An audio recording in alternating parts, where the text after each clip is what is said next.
But you don't have to tell Dusty Baker about the injury situation. No team in baseball has dealt with injuries like the Cincinnati Reds. They have had 18 players making 20 appearances on the Reds disabled list this year.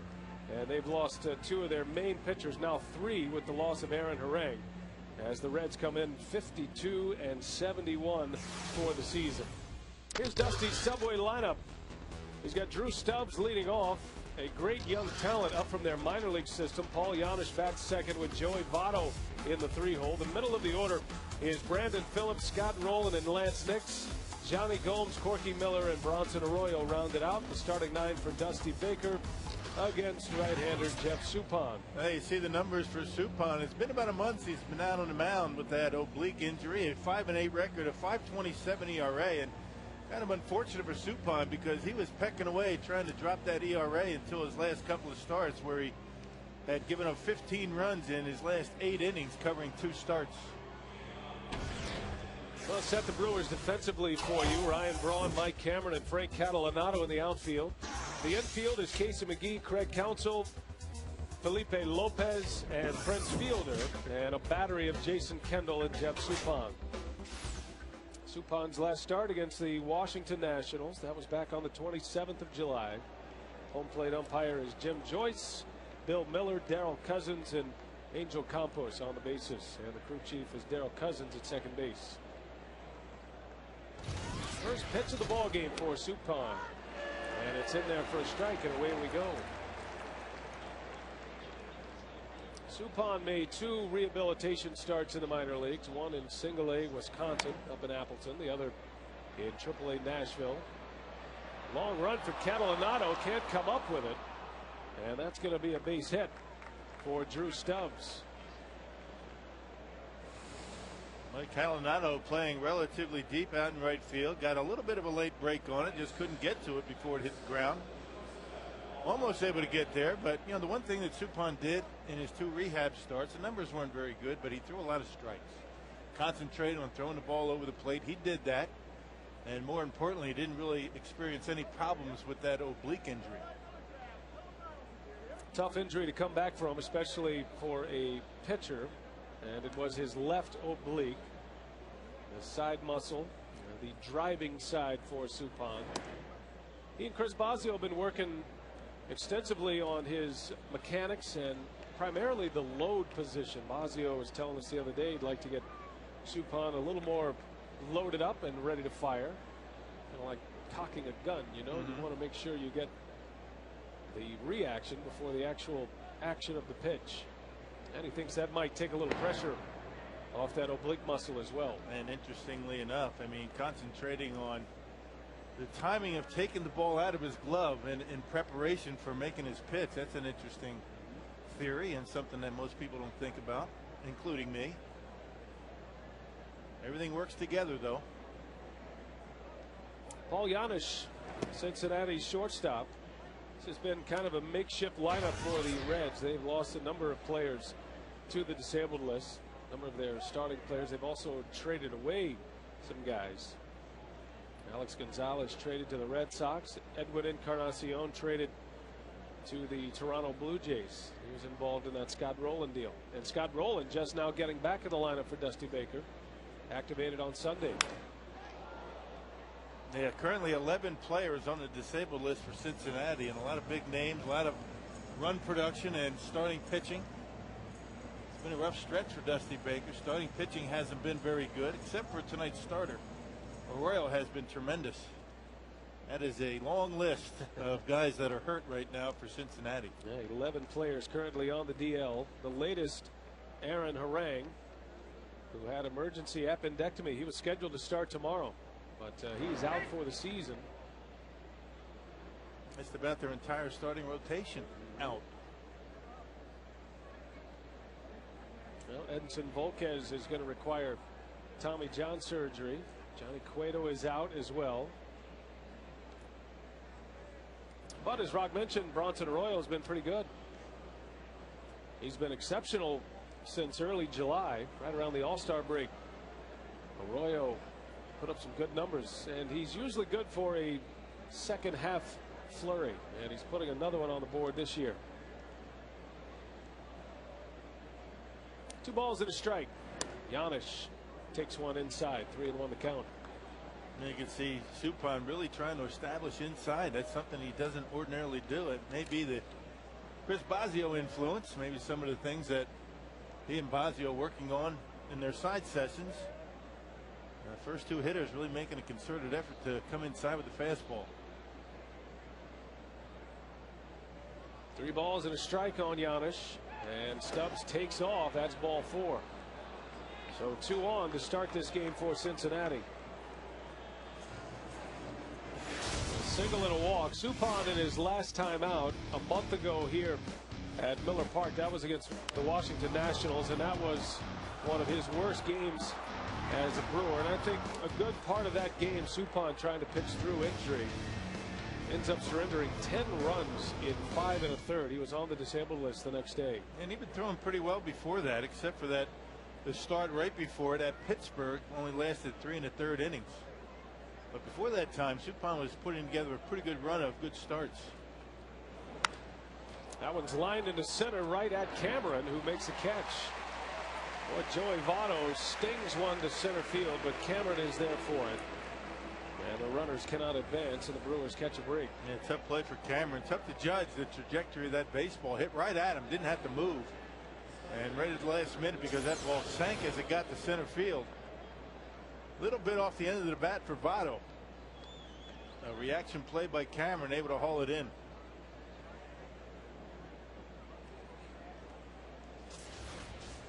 Still 2 men on base with 1 gone, and here's Brandon Phillips. Phillips has been nursing a hand injury. He was hit by a pitch last week, but good to go. He broke his thumb earlier this year and never went on the disabled list. Basically hit his way through it. Matter of fact, the game he returned from that broken thumb, missed I think 3 games total. He ended up hitting a home run in his first at bat. And he continues to put up the numbers. He has an outside shot at a 100 RBI season this year. And a tremendous run production out of the second base spot. He's always been a good player. Good offensively and terrific at second base.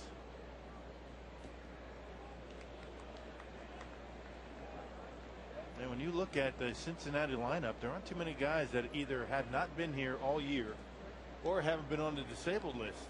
Brandon Phillips may be the only one. And Phillips playing injured on a couple of occasions this year. Hard to hit with a broken thumb. It was his right thumb that he broke earlier this season. That was in April. Yeah, hard to hit and hard to throw the baseball, I would imagine. It was impressive how it was just a hairline fracture. He uses the padding on his right hand to protect that thumb still, but even it wasn't a big break. It still was a pain threshold situation for Brandon Phillips. But he's certainly a guy that likes to play every day.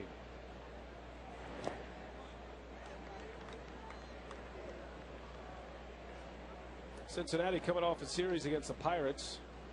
The Reds won on Sunday. They beat Pittsburgh 4-1, but lost the series to the Pirates. Dropped 2 out of 3.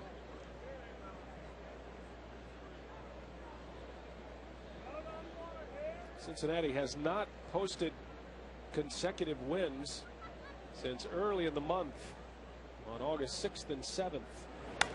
Phillips slices one foul and out of play. It's 2-2. And one of the reasons their starting pitching has been very inconsistent. Their last 10 starts, the starters are 2-5. They just haven't been able to eat up innings. Of course, you don't have to. There's nobody going to complain to the Brewers about that.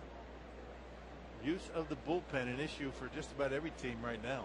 Yeah, you figure Dusty Baker and Ken Maka could share a few stories over a beer, huh? 10-26 the Reds are since the All-Star break. Little bouncer out to Lopez. The out recorded at second and in time at first. A slow developing double play. I'm surprised Phillips was thrown out, frankly. But the Brewers turn it, and Suppan is out of the inning. 4-6.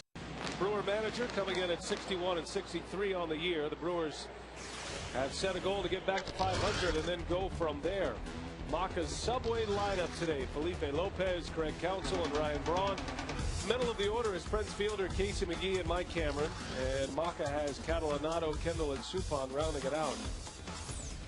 And the Piggly Wiggly scouting report on Bronson Arroyo. He's been outstanding in the second half of the season after the All-Star break. A 272 earned run average, but he's only 2-4. He throws everything up there, different pitches, different speeds, and different arm angles. And he's 3-1 at Miller Park with a 2.84 ERA. That's in 8 games and 6 starts. Now Arroyo through July 5th had an ERA near 6, a 5.85 earned run average in 17 games started, but since then in 8 games has an ERA at 2.30. So he has been their best. And the former Red Felipe Lopez hoping to do some damage this week. Lopez was an all-star with Cincinnati back in 05.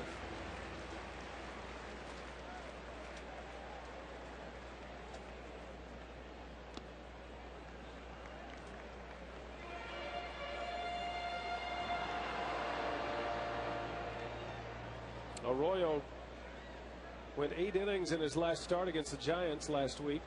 Gave up just 1 run. And lost. He's 3-4 during that stretch we talked about. Lopez with a base hit. Boy, this guy, yeah, he has been something else. Lopez looks like he's recording 2 and 3 hits a game at this point. Here's how the Reds stack up defensively. Johnny Gomes is in left. Drew Stubbs, the young prospect, in center. He's a very good defender. Laynce Nix in right. The infield is Scott Rowland, Paul Janisch, Brandon Phillips, and Joey Votto. And Corky Miller resurfaces. He's catching Arroyo today. Yeah, the numbers on Bronson Arroyo. He got off to a slow start this year, but his August numbers have been mind-boggling. In 4 starts, he's only given up 7 runs, and he's in August in 4 starts, averaging over 7 innings per start. Yeah, just when the Reds need him most, he's been throwing the baseball extremely well. Well, Arroyo has found his way in the headlines a little more often than he'd want to with his discussions and his thoughts on performance-enhancing drugs, especially what came out of Boston. Little bouncer from Counsell, long throw from Janisch, not in time. Counsell beats it out, and the Brewers have 2 on to start the first inning. Almost a pretty good play by Scott Rowland. If he's able to grab it at third base, they might be able to get him. And that's a long throw by Janisch. He's got a great arm, but bang bang at first. And Bill Miller, the first base umpire, looks like he got it right. Good piece of hitting by Counsell, taking it to the opposite field and able to beat it. It's always that extra gear when a hitter can sniff out a base hit, right? You can smell it. You can smell it. It's like a carrot in front of you. Counsell legs one out. 2 on for Ryan Braun.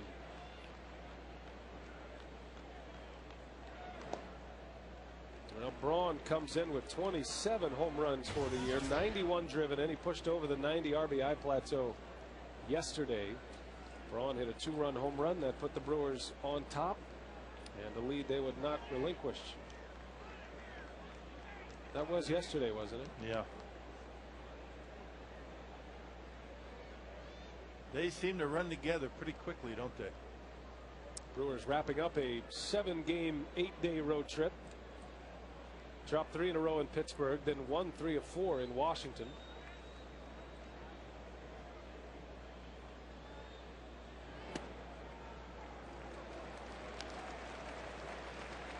Well, we're going to keep a close eye on Ryan Braun the rest of the way. He and Prince Fielder putting together magical seasons, and these two are the top tandem in all of baseball in run production this year.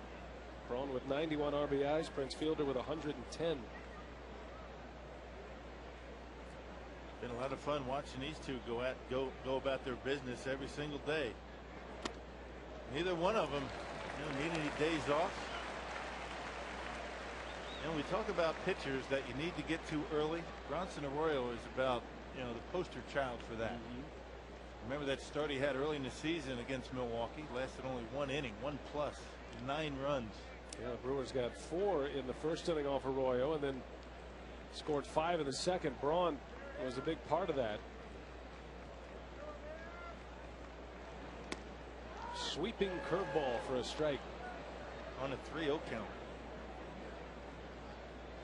Well, that would be the definition of the kitchen sink, right? Yeah.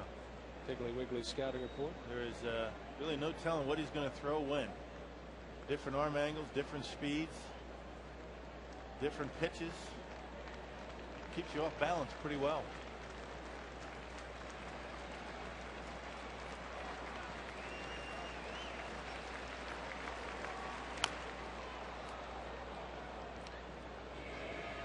Well, Braun is 2 home runs shy of 100 in his 3rd season in the big leagues, and historic proportions is what we're talking about with Ryan Braun. Look how fast he has put the home run numbers together, and with just 1 more home run, he will officially pass Frank Robinson, who did it as a member of the Cincinnati Reds, 56, 57, and 58, posting 98 home runs.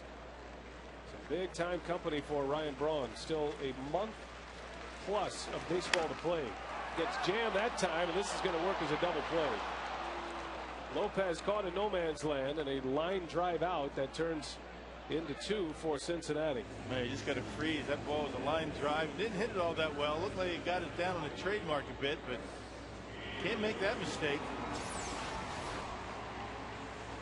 See Lopez with a big secondary lead. The ball's in front of him, number 1, so you go back right away. And an easy double play to get Lopez.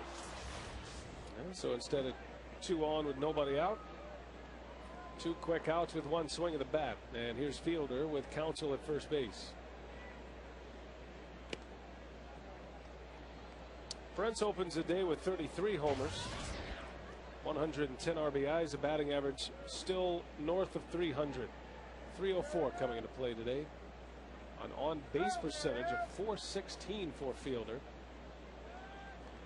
You can find Fielder's and Braun's name just about every major offensive category among league leaders in the National League. Man, on some lists they're both there. On the same list. Been an amazing thing to watch these 2, as we talked about. Here's some of the ranks. Fielder leads all of baseball in RBIs. His 33 homers, 4th best in the National League. 6th in the league in on-base percentage. And a .304 average has him into the top 15.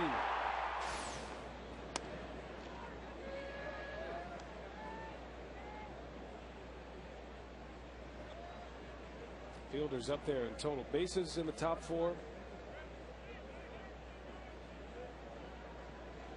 And of course walks. Prince is 4th in the league in walks. 2 balls, 2 strikes on Prince. As an example of what we're talking about with Arroyo, a slider, he dropped down, he hesitated just a split second. He'll do anything to keep a hitter off balance. 69 miles an hour on a curveball and up to 91 with a heater.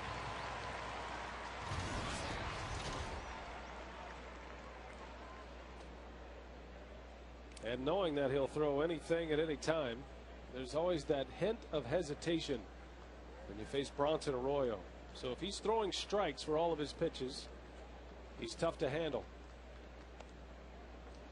Little changeup missed. And that's a pitch that he has used a lot lately, particularly, second half of the season. Early in the year, they call it the BP fastball. Somewhere between a changeup and a fastball, just get a hitter out in front.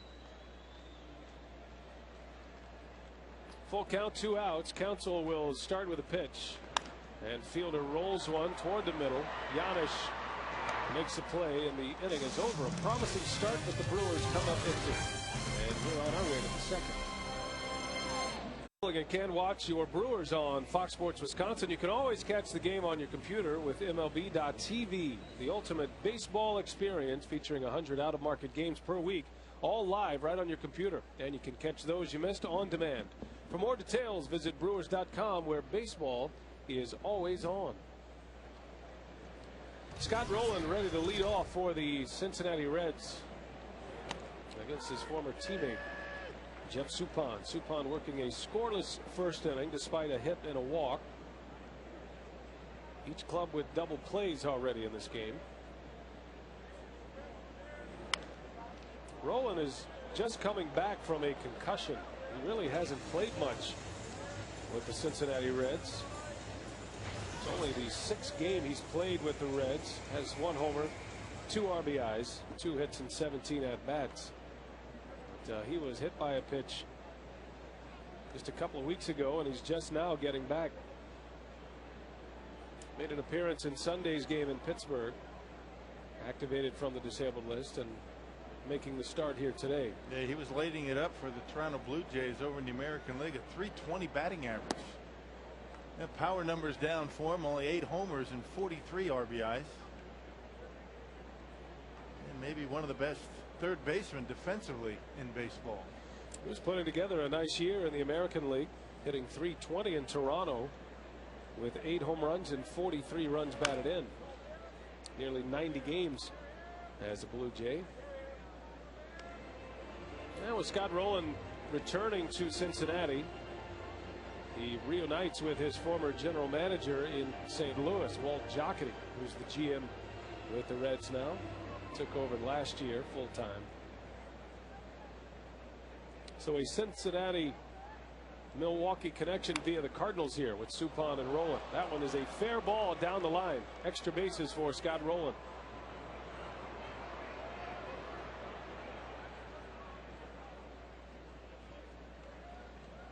Rolen continues to swing the bat pretty well. Looked like a curveball from Suppan that he was able to wait back and hit hard down the line. Stayed middle in and a little bit up in the zone, just out of the reach of McGee. So back-to-back innings, the Reds have been able to get their leadoff hitter aboard. This time a leadoff double. Breaking ball staying up. Those are the pitches that concern you with a guy that's been on the DL for a month. Those off-speed pitches, a lot of times you don't have a good feel for them.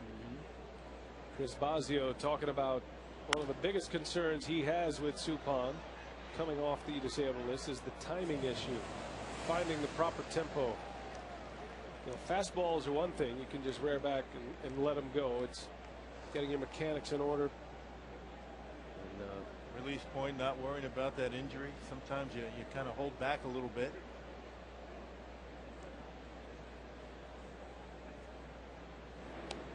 Laynce Nix, the former Brewer, at the plate.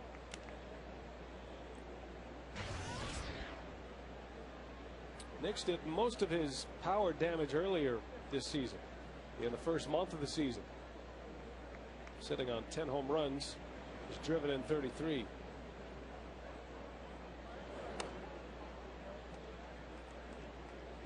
Yeah, he got off to a tremendous start. I mean, really doing a nice job. Almost forced Dusty Baker to play him in the outfield every day, but now he's got to because he doesn't have many options. Maybe one of the best all-around players has been on the DL for a while, Jay Bruce. So Nick's getting a lot of playing time.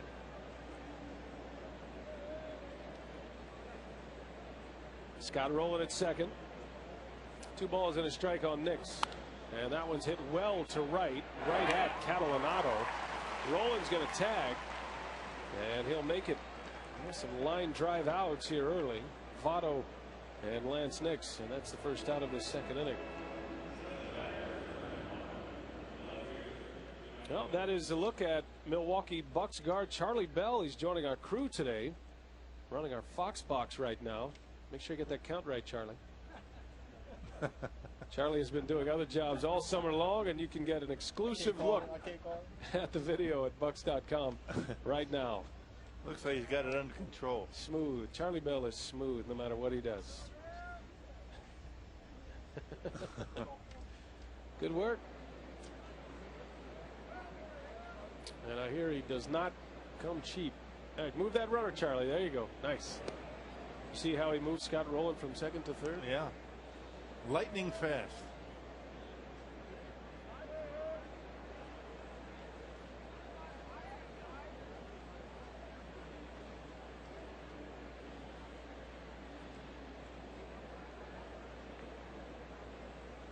Johnny Gomes at the plate, evens a count at 1-1.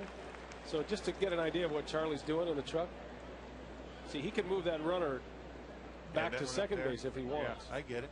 Check him out. There he goes. Got to make sure that counts right. The only way we know what it is. Now he just moved him to second base. Now we'll put him back at third. It's fun bossing around NBA players. That rarely happens. You know? Yeah, you don't want to do that too often. Good fun in the truck. Great to be back with our crew. The dream team, we call them. Yeah. So he's learning from the best. One of the many reasons why it's so good to be home. 3 balls and a strike to count on Johnny Gomes. And they get into Washington, D.C. late on Wednesday night. And leave at about 11 o'clock. Wheels up in D.C. Was it 10:30? Yeah, something like that. Last night. An unusual 4:30 Eastern start last night. Nice win for the Brewers yesterday, though. Did a lot of damage in 1 inning. A 6-run 6th inning for the Brewers. Gomes draws a walk. And runners at the corners. Nice, Charlie. Well, that leads us to our carsoup.com email the booth question. Donna in Highland wants to know, what effect will Suppan and Bush now have on the starting rotation? Well, I think we heard Ken Marcus say it so well that, you don't know what to expect out of either one of them the first couple of starts. Their pitch count is going to be very closely monitored. Not sure how long they're going to be able to go in the game, but I think more importantly, you put 2 guys back in the bullpen where I think that Ken Marcus is going to be able to use them very effectively. Being a waiver. Back in the bullpen, and Mike Burns available tonight. So you got a couple of guys out there that can back up these starters, at least their first couple of times out. Well, Suppan will be on a pretty rigid pitch limit here tonight.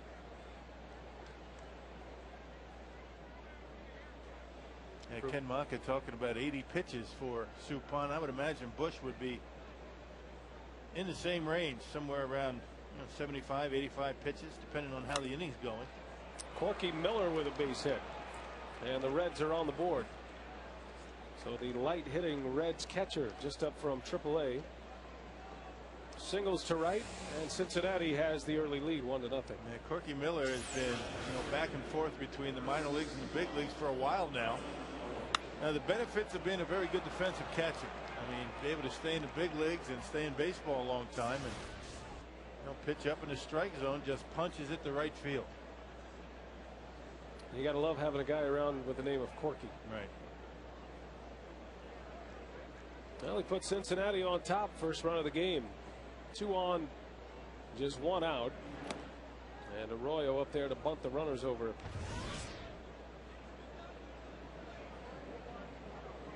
We used to have Corky Miller and Pokey Reese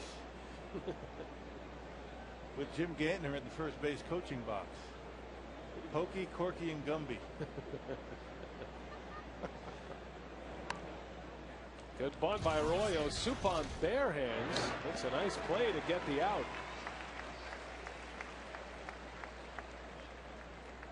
A sacrifice bunt for Bronson Arroyo, his 12th of the year. Yeah, this is a good test for that oblique injury right there.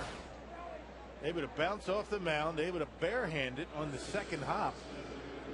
Straightens up and throws a strike to first base. A good play by Suppan. And a good bunt by Arroyo.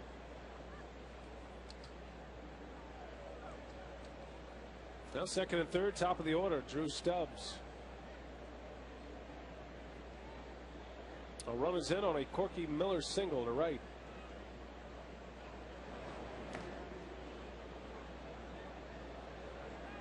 Stubbs, a big prospect in the Red system.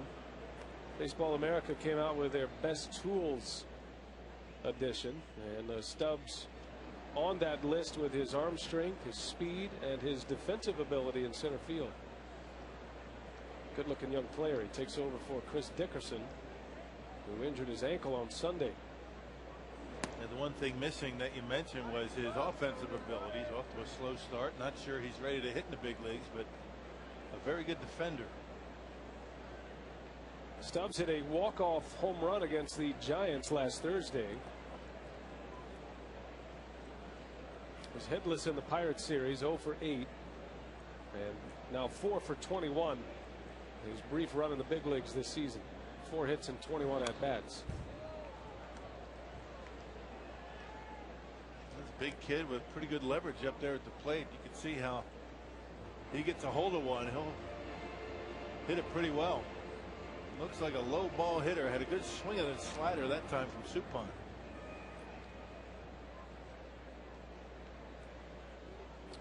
6'4", 205 from Texarkana, Texas, Drew Stubbs. Fastball missed. The only other major league Stubbs I remember is Franklin Stubbs. Former Brewer first baseman.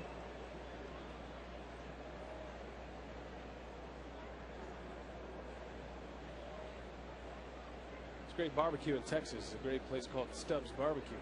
Wonder if he's you know, one of the heirs. I'll have to ask him. Get a coupon. Suppan goes up the ladder. Took a big hack, 3-1. 3 balls, 2 strikes. And that pitch above the belt. You just look at a guy and the way he approaches it, whether he's a low ball, high ball hitter. Looks like he likes the ball down about mid-thigh. Give it a pretty good ride. Stubbs hit 268 in AAA Louisville this year, 107 games. Had 3 home runs, 39 driven in. Second and third, 2 outs. And he lays off a high pitch. Another walk. That's the 3rd walk issued by Suppan. Bases are loaded with 2 outs. And it's Paul Janisch. And we were talking about his 2 rehab starts for Suppan down in the minor leagues. That, you know, a lot of strikes he was throwing. Not so much tonight. 18 balls, 19 strikes, and 37 pitches. Be a little bit more careful, not getting too much of the plate.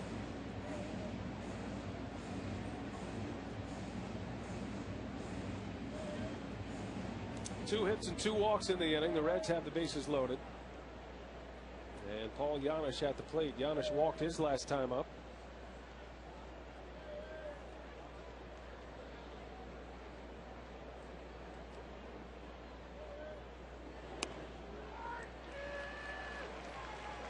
Janisch, an excellent glove man. Dusty Baker loves his defensive game, his arm strength and his range at short. Matter of fact, Dusty said if he can hit 250, he'd be an everyday shortstop in the big leagues. That one is pulled down the left field line, and that one is hooking foul.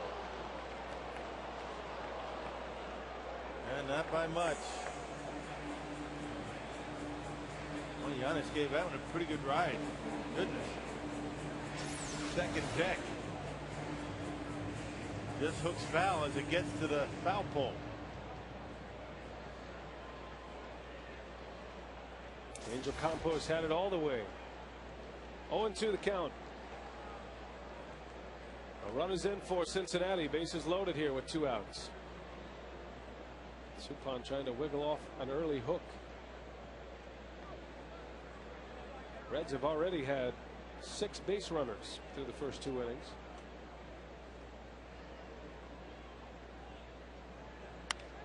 On the ground to short. Counsell will flip to Lopez.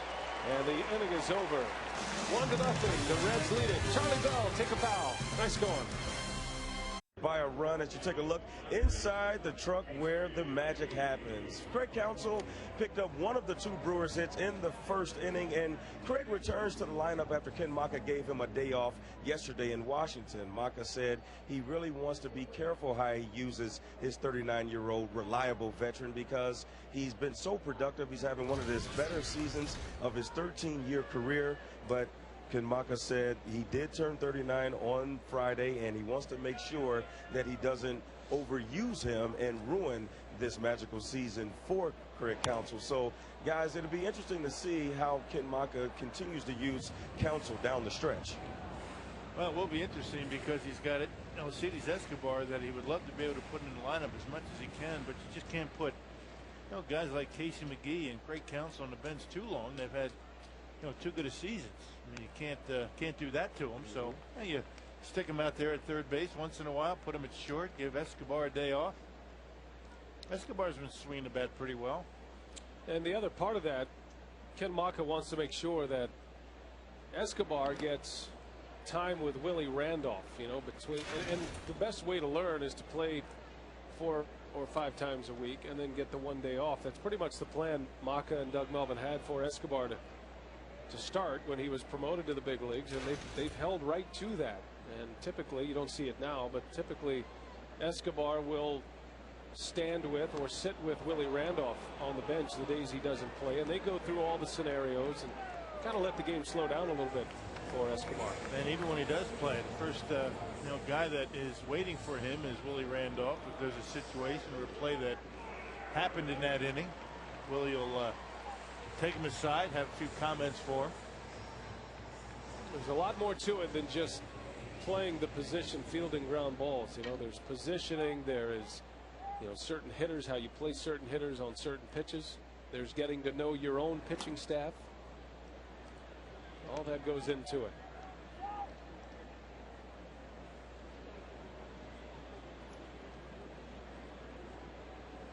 Mike Cameron with 1 away. Arroyo striking out Casey McGee. Cameron belted his 18th home run of the year in Washington, D.C. And he hits that one well to left, but right at Johnny Gomes. 2 gone in the inning. Speaking of Mike Cameron, through a contribution to Brewers charities, Mike Cameron will team up with 5-time Grammy Award winner Usher and his New Look Foundation. They're going to host a bowl-a-thon this Thursday at Pinstripes Bowling, located at the iPick Entertainment at Bayshore Town Center. Cameron will host the premier bowl-a-thon event August 27th, beginning at 5 p.m.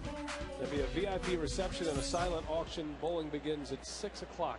Scores will be tallied at 7:30. So that's a great deal. For more information, log on to Brewers.com. So I'm down in dugout during batting practice, getting sizes for the bowling balls for some of the guys. Did you see that contraption that they had? Yeah, I thought they were measuring up for World Series rings down there, but actually that was a bowling ball ring sizer. Yeah. Right off the end of the bat. And that's the inning. 3 up, 3 down for Bronson Arroyo. 1-0 Reds. We head to the third. Cincinnati coming up. Joey Votto leads off.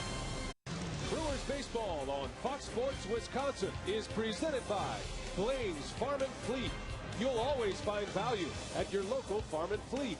By Piggly Wiggly. Shop the pig and save. And by Ho Chunk Gaming Wisconsin. Hey, we hope you'll make plans to be with us this week. A homestand that'll run through Sunday. It's the Reds first. And then after this 3-game series with the Cincinnati Reds, the Pittsburgh Pirates. That guy will be with us. You know it. His Pete Vukovich mustache. Jeff Suppan back on the bump. He starts his 3rd inning of work. Joey Votto leads off. Votto lined out his last time up. Suppan's been able to limit the damage. Worked out of a mess with the bases loaded last inning. Now you're right, Rock. Suppan working inside a great deal more than he normally does. Yeah, and just not able to throw strikes with it. If you're going to come inside early in the count, you've got to throw strikes with it. Late in the count, not necessarily.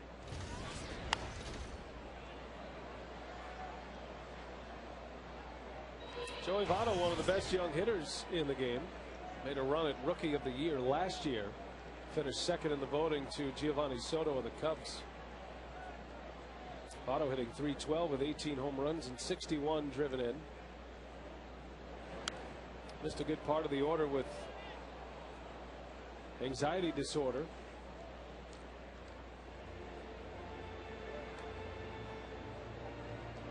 And one of the many Reds that have been on the disabled list, 18 different players. When you miss guys like Joey Votto and Jay Bruce in your lineup for an extended period of time, that's gonna hurt your offense quite a bit. Those were the 2 guys to anchor Dusty Baker's opening day lineup. Jay Bruce out with a broken wrist, a broken right wrist. He's been on the disabled list since July 12th. Suppan misses inside. Votto walks, and that is the 4th walk issued by Jeff Suppan.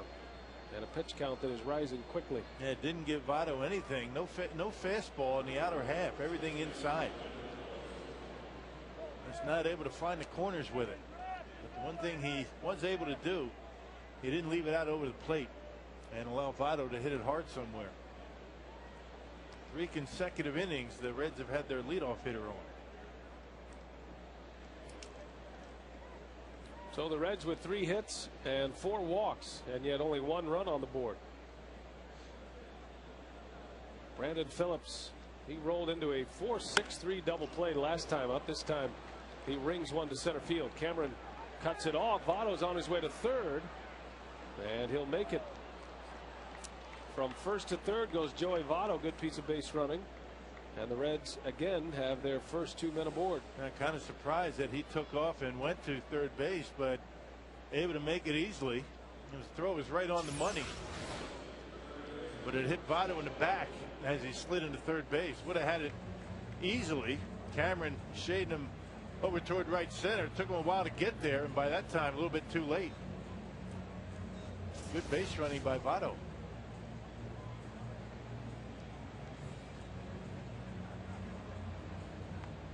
A walk and a single to start it. First and third for the Reds with Scott Rowland coming up. Rowland doubled his last time up. He started the 2nd inning with a double, and then he scored the lone Reds run.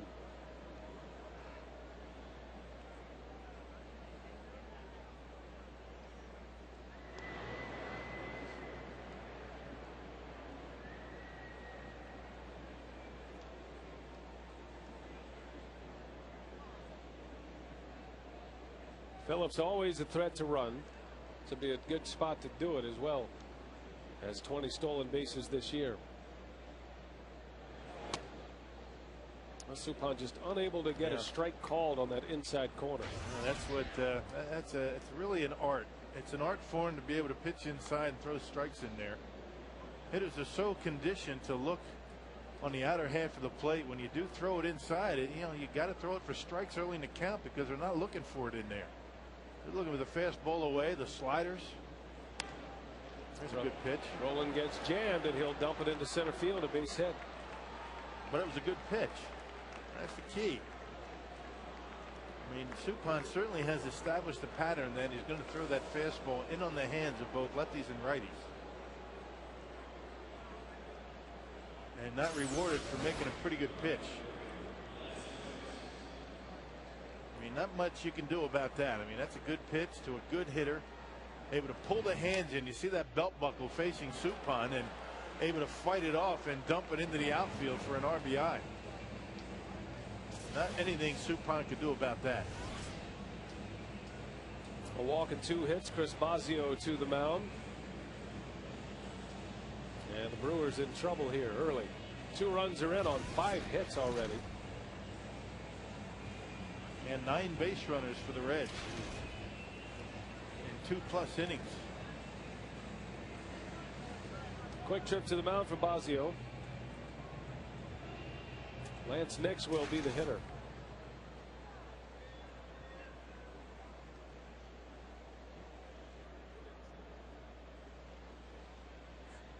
Nix lined out his last time up.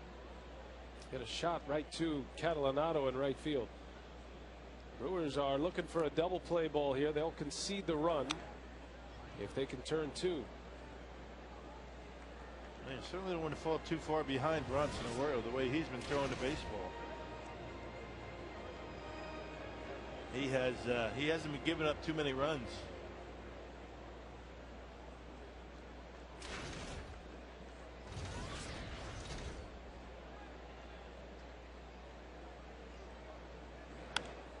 That one up in the zone. Nix gets sawed off a little bit. Braun makes a catch, and Phillips will not advance. So the Reds unable to advance at either bag as Nix flies out to left field. And Ryan Braun doing a nice job hitting the cutoff man because Scott Rowland tagged up at first. If he tried to airmail it all the way into home plate, I think Roland would have made it into second base, taking away the double play possibility. Good job by Ryan Braun. Once in a while you see an outfielder try and show off his arm on a ball hit shallow. That's not, it wouldn't have been a good idea right there. Hit Casey McGee and everybody had to stay put. And it keeps the double play opportunity intact. One out for Johnny Gomes. Gomes has hit 15 home runs this year for Cincinnati. Little chopper, that is a foul ball.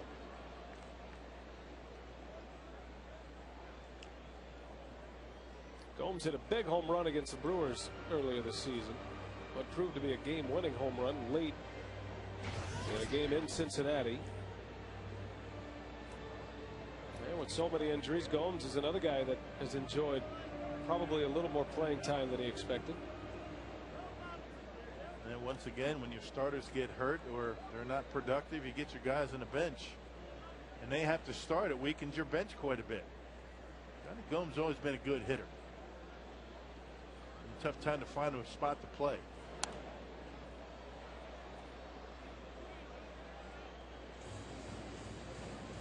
Gomes is actually one of the hottest hitters for Cincinnati coming into this series with the Brewers. Gomes has 12 runs batted in his last 9 games. And 4 home runs in his last 9 starts as well. The 0-2 pitch.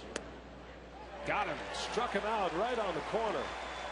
And Gomes retired, and Suppan an out away from pitching out of another mess. Well, the more familiar spot on the plate for Suppan, able to put it right on the black. That's a heck of a pitch right there. Jason Kendall holds it there for Jim Joyce and rings him up. There's a big out. Got a chance to get out of this inning with only 1 run across. You got to feel good about that. First 3 batters reached, a walk and 2 hits. But 2 outs, and the Reds unable to advance their base runners, and now it's Corky Miller. A good pickup by Kendall. Corky Miller drove in the first Reds run and a single and an RBI last inning.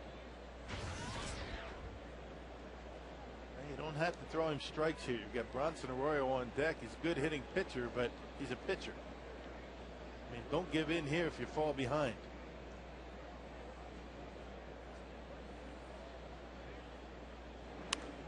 Miller pops it up. Suppan's going to get out of it. Counsell makes the call. And missed opportunities for the Reds. Suppan surrenders a run in the second and a run in the third. Bottom of the third inning, Jason Kendall ready to lead off. Coming off a very good road trip. Kendall 10 for 16 at the plate on the last road trip with a couple of runs batted in. Hitting the ball all over the diamond, pulling it, hitting it back through the middle and going to right field. Had a really good road trip, and particularly in Washington. Well, Kendall in his last 5 games has 9 hits and 3 runs batted in. Had a big hit yesterday. He sparked a couple of Brewers rallies in that series against the Nationals.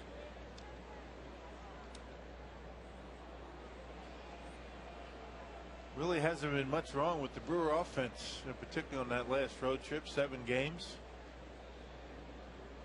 Guys are all swinging the bats. Kendall pops it up. Paul Giannis will make the call and the catch, and 1 away here in the 3rd inning. It's time to get your registration forms in. If you are interested in showing off your big league skills, Brewers Fantasy Camp is the spot for you. It runs January 31st through February 7th. All you have to do to register is call 262-679-3612, or you can log on to the web, brewers.com/fantasycamp. That big fantasy camp weekend coming up. Next homestand. Guys get introduced before the Cardinals game. Name on the scoreboard. Play a game at Miller Park. All part of the fantasy camp experience. One of the perks. And of course you get face-to-face access with Bill Schroeder too. That's part of the part of the deal. Run into the fantasy campers all the time on the road, leaving tickets and have a quick soda after the ball game. Suppan out quickly. Second strikeout for Bronson Arroyo. Fastball right down the middle, and Suppan takes it for strike 3. So 2 quick outs for Arroyo. I would imagine that the Brewers would just as soon not have Suppan swing the bat too hard with that oblique situation. Yeah, maybe they sent him up there with a wiffle ball bat. That can't be good to swing the bat too hard. He took a pitch normally that he'd get a pretty good hack at.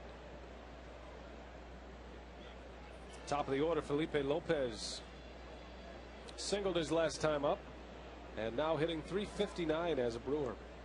.315 overall. He is inside the top 10 in the National League.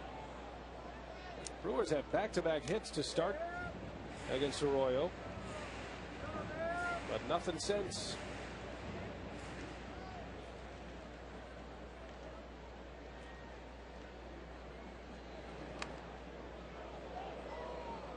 Well, Taco Bell, who's hot? How about the Brewers offensively? Look at the pre-break batting average, pre-All-Star break, .255, and post-break, .281, a 26-point differential, second best in the National League.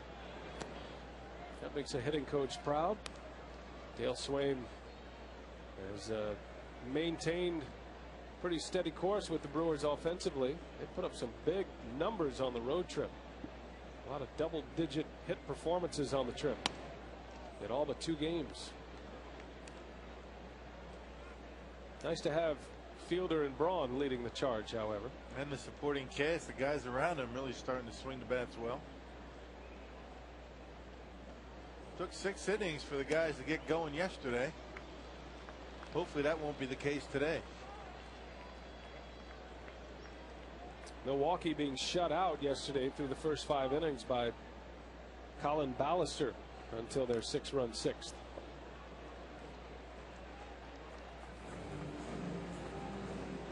Always ready to hit.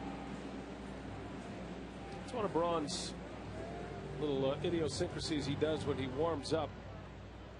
He puts himself right on that rail and then swings over that rail to make sure he's swinging on a down plane. Yeah, part of his pre-at-bat routine. You're only allowed to have 1 batter in the on-deck circle at a given time, but Ryan Braun, takes the on-deck experience a little bit further than most. And even with 2 outs, he's ready to hit. Lopez hits one hard, deep right field. That is way back and gone. Felipe Lopez with his 2nd home run as a Brewer, his 8th of the year. And it's 2-1 Cincinnati. He's a good hitter, and make no mistake about that. Felipe Lopez has been exceptional since coming over to Milwaukee. Not a bad leadoff hitter. I think they've found their leadoff hitter for the season. Right down the middle, and he didn't miss it. Nice easy swing. That's one thing about Lopez. He very rarely overswings. Nice easy down and through, and carries it into the 2nd deck and right. Very similar to the home run he hit here as a member of the Diamondbacks. Well, now Lopez has a home run from each side of the plate as a Brewer. And he's having fun here as a Brewer. He's enjoying his teammates. His counsel bounces one to Votto, and Arroyo is there for him. The inning is over, but Felipe Lopez, his 8th homer of the season, his 2nd hit of the ball game, and the crew finally on the board.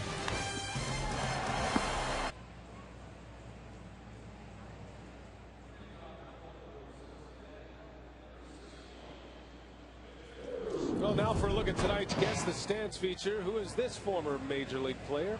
You can text who you think the batting stance guy is imitating. The short code 234-234. Keyword Brewers. He likes the high ball, I guess. We'll have the answer for you in tonight's Brewers Live postgame show. Did you get a good look at that? I was reading the card. It's an easy one. Okay. I'm going to have to stay quiet on this one. Suppan back on the mound. He starts his 4th inning facing the pitcher Bronson Arroyo to start it. Suppan wiggling off quite a hook last inning. First 3 batters reached. Rolen drove in a run. And then he retired Nix, Gomes, and Corky Miller in order without the runners advancing. Yeah, best pitch of the inning came on that strike 3 called to Johnny Gomes right on the outside corner.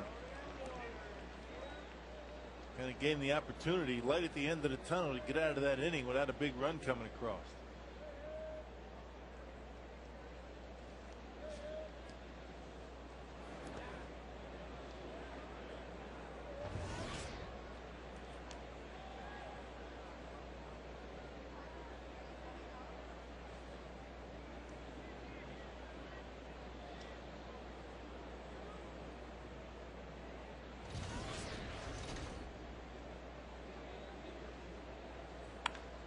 Hit hard to left. Braun trying to cut it off. He does. Arroyo is on his way to second. Here comes the throw. And Arroyo is in there. A leadoff double. And the 4th consecutive inning, the Reds have their leadoff man aboard. It looked like something up in the strike zone. Arroyo able to handle it and rips it down the line and left. How about the hustle by Bronson Arroyo? Pretty good athlete. Yeah, most pitchers just going to kind of lope down there to first base. Going to be satisfied with a single, but Arroyo right out of the box thinking about a double, able to get in there safely with a good slide. How about a head first slide by a pitcher? And you can imagine what was going through the mind of Dusty Baker. I mean, have you ever seen a pitcher slide head first? I can't say that I have. I can't remember one. I'm sure there has, but I don't remember one. It's kind of one of those unwritten rules, you know. You don't do that. Protect the hands, the fingers, you know. Oh, he's at second for the top of the order.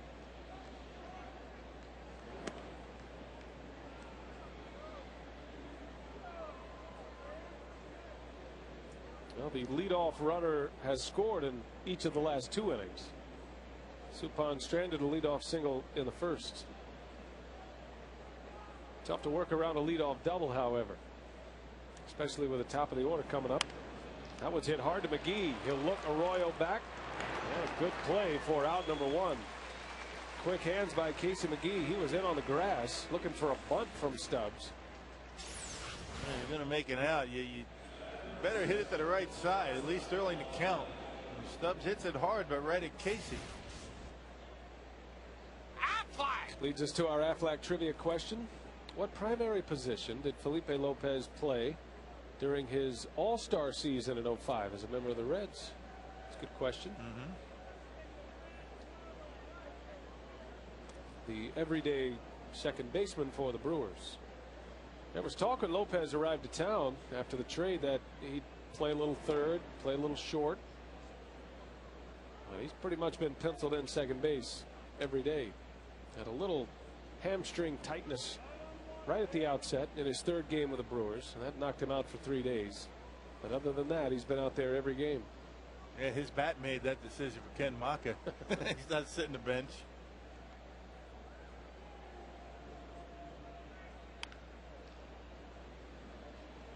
It's nice having a switch hitter in the lineup too. I mean, the only switch hitter for the Brewers all season long. You get that flexibility. You keep him at the leadoff spot each and every day. You get that continuity at the top of the order. You know, Lopez, Braun, and Fielder every single day, and they mix and match with the number 2 hitter. You can get away with that, but when you start mixing and matching and platooning number 1 and 2 in the order, it's tough to stay consistent offensively.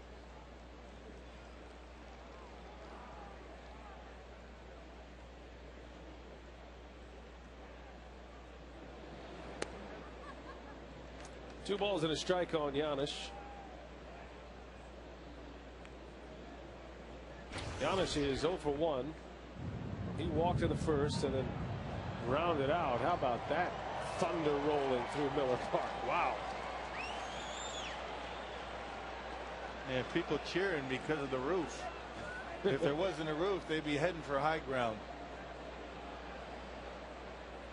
You know, they say it's the safest place to be right here at Miller Park in a storm. Man. Look at the lightning. The bolt flash that caused the rumble. How many You're hours? supposed to count the seconds between. Right. One Mississippi, two Mississippi. The flash and the wasn't much there. Right. How many hours of rain delays have the Brewers experienced in Milwaukee? 0. What was it in Washington? What do they have? Like 38? No, I'm glad you asked that, Rock. The updated number is nearly 36 hours of rain delays in Washington, D.C. And still 0 for the Brewers. Still 0. Did have a slight delay and a power outage once this year. 2 balls and 1 strike on Giannis. And that one's hammered down the left field line. That is going to go to the wall. Arroyo will score. Giannis on his way to second with a double. A ringing double to left by Paul Giannis. And the Reds have a 3-1 lead. It looked like a changeup up in his eyes. I mean, literally up in his eyes, about letter high, and that's not where you want a changeup. Left it upstairs, and Giannis hammers it to left. One hops out of here, and leadoff double by the pitcher comes around to score.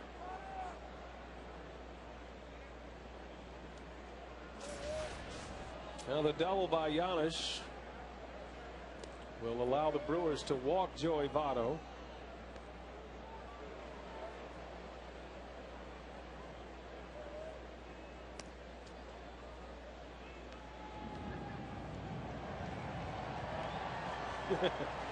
More thunder to cheer about. Did you close your windows in your car? Man, knew I forgot something. Would you mind running out there real fast?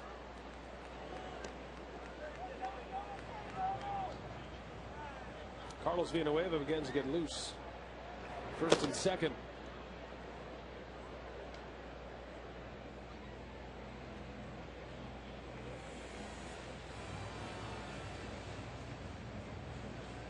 Well, tough hitter coming up. Brandon Phillips. The Brewers just trying to hang in there right now. There have been a ton of base runners in every inning so far. Cincinnati stranded the bases loaded in the second. They left 2 on last inning. They've left 6 on through the first 3 innings. 7 hits, 5 walks. But the Brewers in pretty good shape, only down 3-1. Got to get Phillips out. Just now activity down in that Brewer bullpen.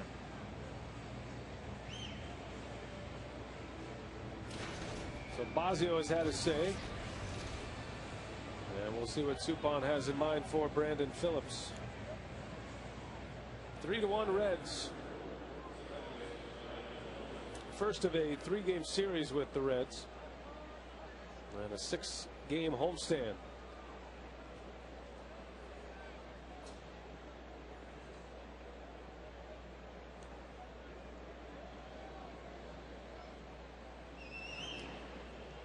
In the dirt, Kendall snap throw to third, not in time. Good base running there by Paul Giannis. Interesting that Votto does not take off from first. Well, he had to make sure that Giannis was going to take off. If he gets a late break, I think Jason's just going to throw to second base and get him. That's the thing about the trail runner on a play like that. He's always going to get a worse jump. He thought about going, but he probably should have, because he took off right away, but don't know why, but he stopped. He would have made it easily. Still a chance at a double play to get out of the inning, but now a fly ball to the outfield will likely score another run. Close play at first.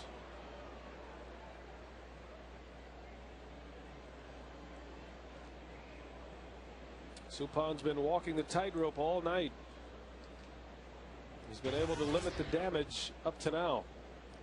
But Phillips strikes a menacing pose at the plate. He is their best run producer this year and has runners at the corners.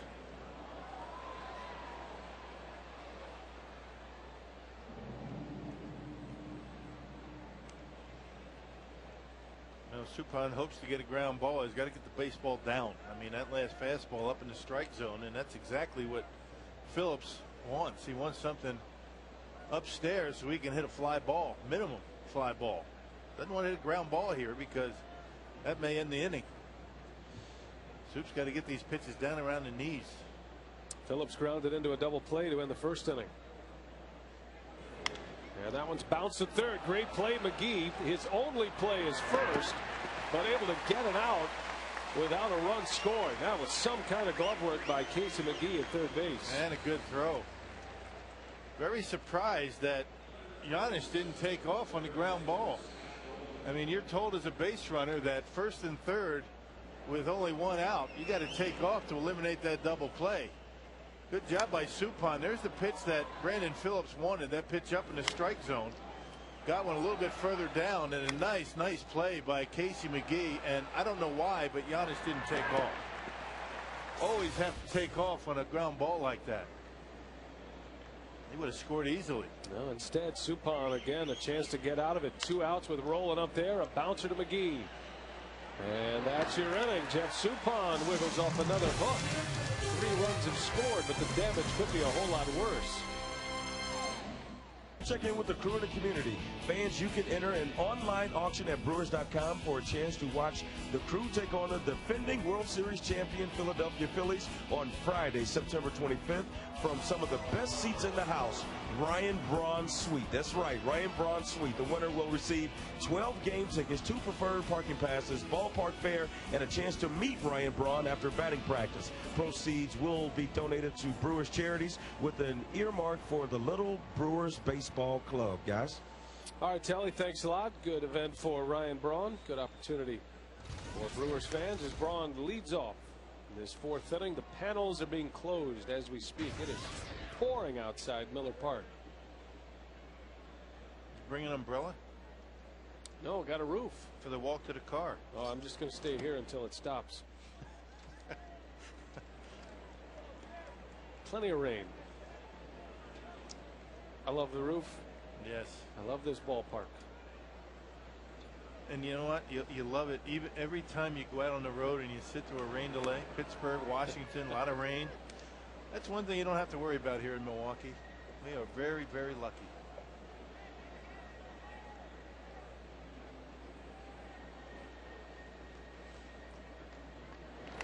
Braun right off the end of the bat. And it's 2-2. Ryan homered yesterday. Braun has 27 for the year. Powerball home run leaderboard. Fielder at the top. Prince with a chance at 40 this year. So much for 30 and 100. 30 homers and 100 RBIs. Fielder looking for 40 and maybe 120 or more this year. Arroyo strikes out Ryan Braun. Yeah, pretty good fastball that time by Arroyo. He's been working inside a little bit more lately. Trying to sink that fastball, able to do it to Ryan there. What do you think, Rock? Felipe Lopez, what position did he play during the 05 All-Star season as a member of the Reds? Shortstop is right. And then the Reds brought Alex Gonzalez over. Gonzalez did not play much as a Cincinnati Red. He signed a 3-year deal with the Reds and didn't see much action. Cincinnati trading away Gonzalez to Boston. Fielder launches one. Is that going to stay fair? This one is a foul ball. Man, that was killed. Upper deck. Jeez. This one you think you can't hit him any further. Boy. An impressive clout.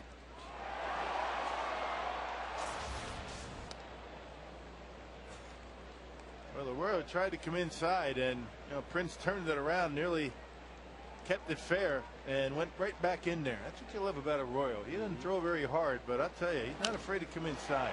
Fielder hammers that one to center, but Stubbs runs it down. And 2 quick outs. So plenty of oohs and ahs on that long foul ball, but Arroyo gets his man. 2 up and 2 gone in this 4th inning. And took just a little bit off the fastball that time. That's that BP fastball that everybody's been talking about, that Arroyo throws. The 92-mile-an-hour fastball. Prince able to belt way out of here, but foul. And then he takes a little bit off of it and has Prince on the end of the bat just a bit. Casey McGee with a base hit, just out of the reach of Rolen. And a single for the Brewers' third baseman. Made a couple of nice defensive plays in the top of this fourth inning and responds with a single in the bottom. Yeah, that breaking ball that time, a slider from straight over the top. He usually throws them to right-handers. He'll drop down a little bit, throw that frisbee up there, but Casey able to wait back long enough to bang it into left.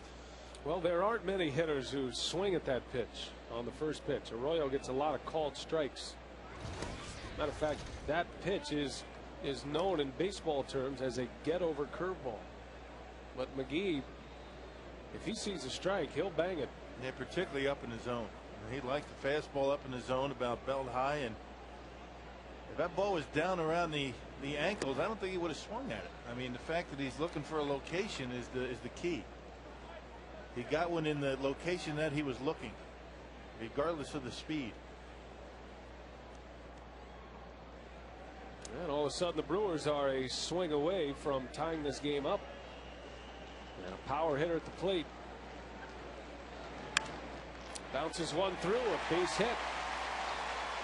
Back-to-back hits for the Crew. McGee and Cameron.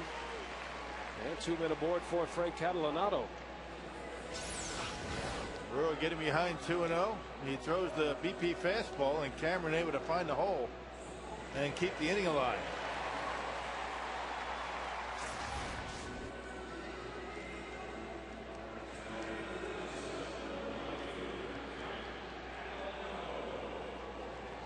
Two on for Catalanato, hitting an even 300 to start the day.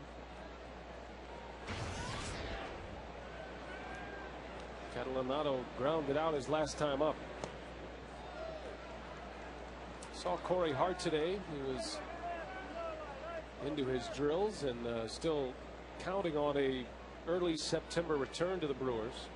In the meantime, Catalanato gets most of the playing time in right field, especially against right-handed starters.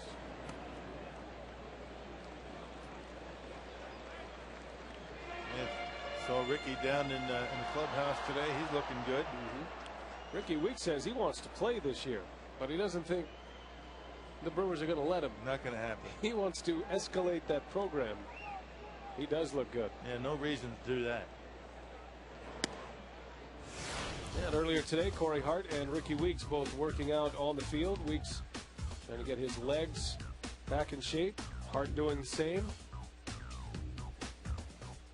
Just trying to get that strength back up. Still a little bit weak. You got to figure that takes a lot out of you. Hart with emergency appendectomy surgery at the beginning of the month. And Ricky Weeks tore the sheath around the tendon in his wrist, in his right wrist, that knocked him out for the season.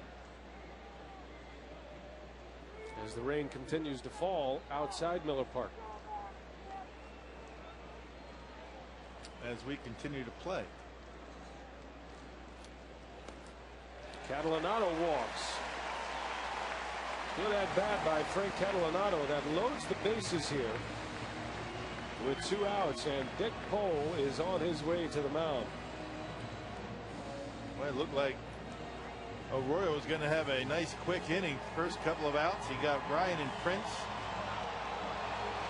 And 3 straight base runners, including his first walk of the night.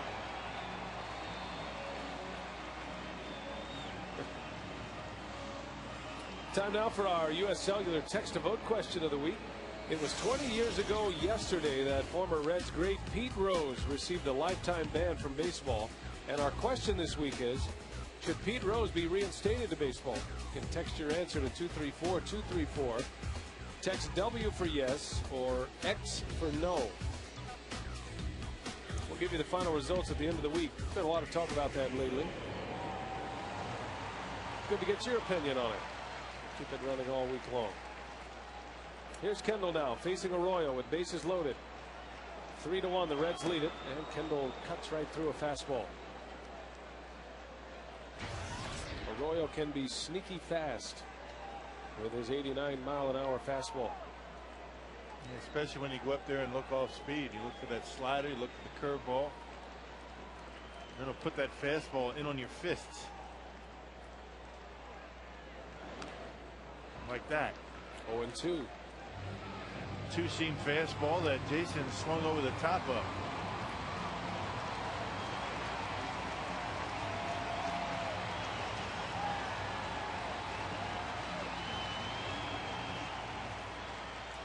This is usually the spot where Kendall gives you one of those cricket swings.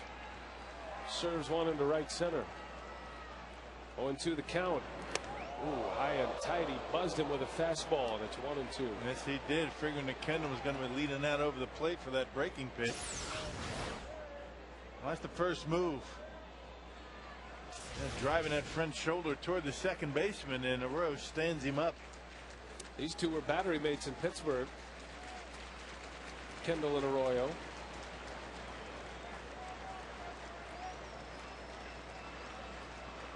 Base is full, 1-2 the count.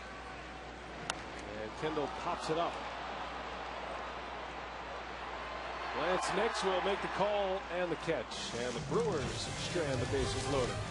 Arroyo pitches out of it.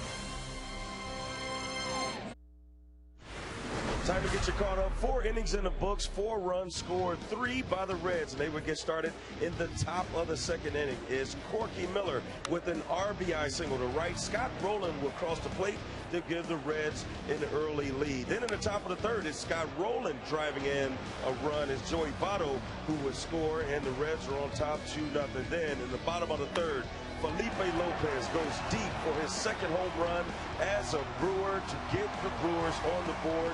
Paul Giannis would add an RBI single in the top of the fourth, and that's where we stand now. It's 3-1 in the top of the fifth, and Guy Suppan working on his 5th inning, and that's exactly what Ken Maka and Chris Bosio wanted from the veteran in his return to the mound. And if he can continue to keep the ball down, he seems like he will be okay, because he only gets in trouble when he elevates the ball.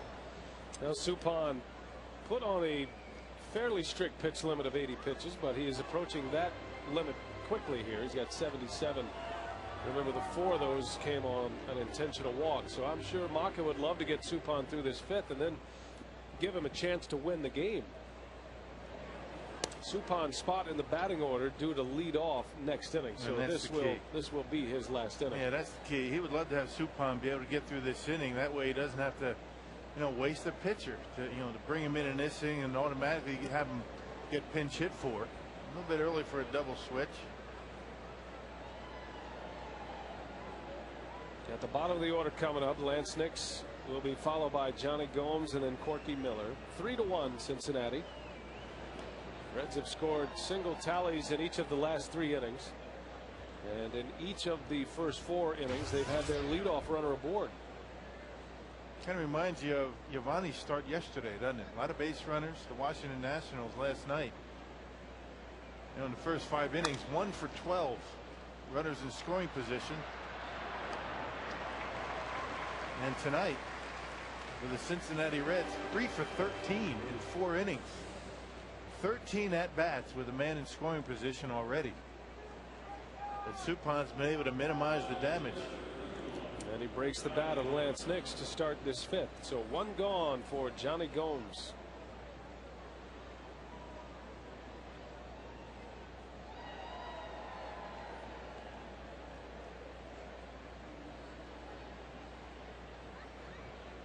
Gomes is 0 for 1. Suppan walked him in the 2nd, but then struck him out in the 3rd inning.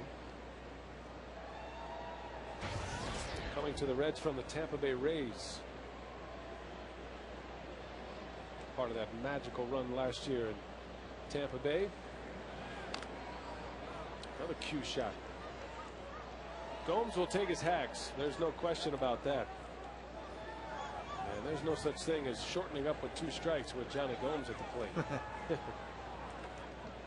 He's up there ready to hit the long ball.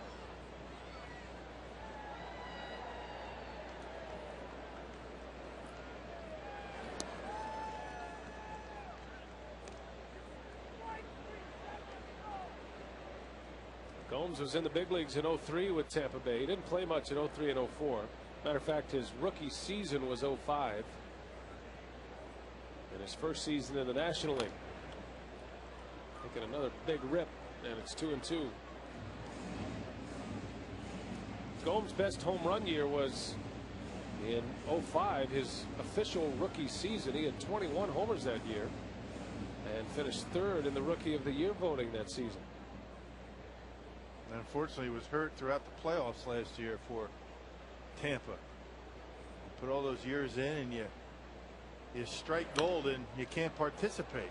That's down the line. That is trouble if it's fair, and it is fair, and it's going to go to the wall. Gomes racing towards second. Thought about third, but he holds up, and a wise move. And nice job picking up the third base coach. He was thinking about going. I mean, he was screaming around second base, finally picked up the third base coach and put the brakes on. Good decision, because the Brewers would have had him.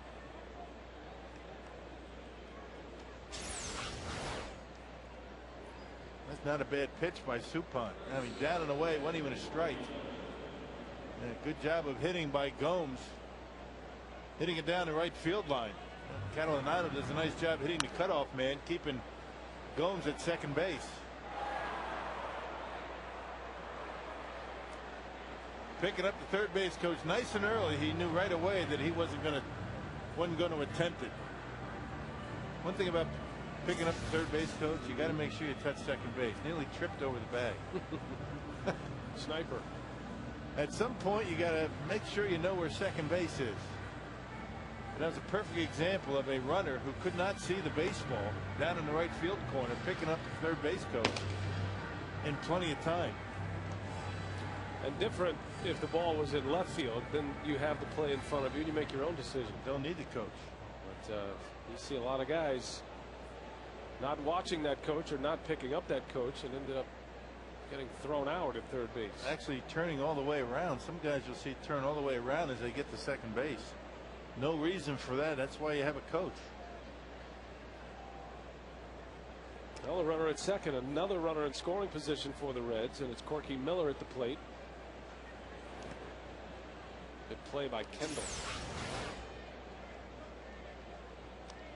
Able to catch that inside corner, and about a third of the way to second base, he picks up his coach and nearly forgets about second.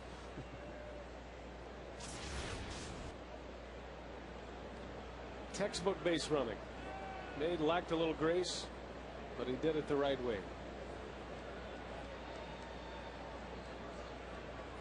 Miller drove in a run his first time up. And the great strike call of Jim Joyce, one of my favorites. Loud and early. Like rolling thunder. Jim Joyce.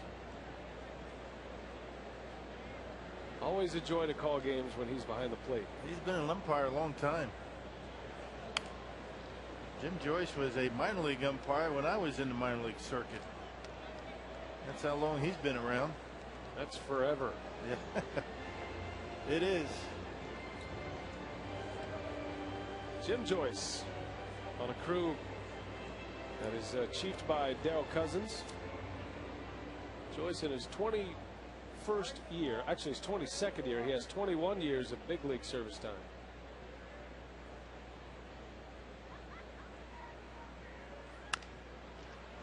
Bouncer up the middle, a base hit. And here comes Gomes around third. He'll score. Corky Miller has 2 hits and 2 RBIs. And it's 4-1 Cincinnati.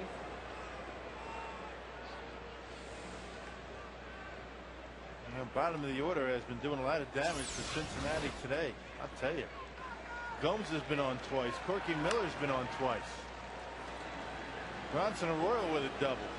And that's going to be it for Ken Maka. He's seen enough. Boy, an awful lot of base runners on Jeff Suppan here tonight. 9 hits in 4 1/3 innings. Suppan is out. We'll take a timeout, set up the new pitcher when we come back. Fans in attendance will receive a Jeff Suppan bobblehead, compliments of Red Prairie. For tickets, call 414-902-4000 or visit Brewers.com. Mark DeFelice is on the pitch. Suppan is out after 4 1/3 in his first game back since returning from the disabled list. Well, his job is to get the Brewers out of this inning. Ken Mock will go to a pinch hitter to lead off the bottom of the fifth. Arroyo bunts the runner over for out number 2. And that's why I don't see Villanueva or Burns in this situation. 53rd appearance for DeFelice, pitching better his last couple of times out. A .345 earned run average for DeFelice. Suppan leaves with 4 1/3, giving up 9 hits, 4 runs, all earned, 5 walks, and 1 strikeout. That runner at second base, still his responsibility. Top of the order, Drew Stubbs batting for the 4th time.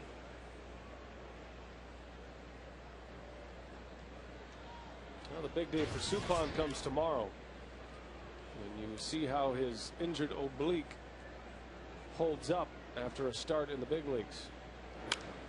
That one is skied into center field, playable for Cameron. So DeFelice comes on and gets 2 quick outs to end the inning. 4-1 Reds. The Brewers down 3 as we head to the home 5th. AT&T Rapid Rewind.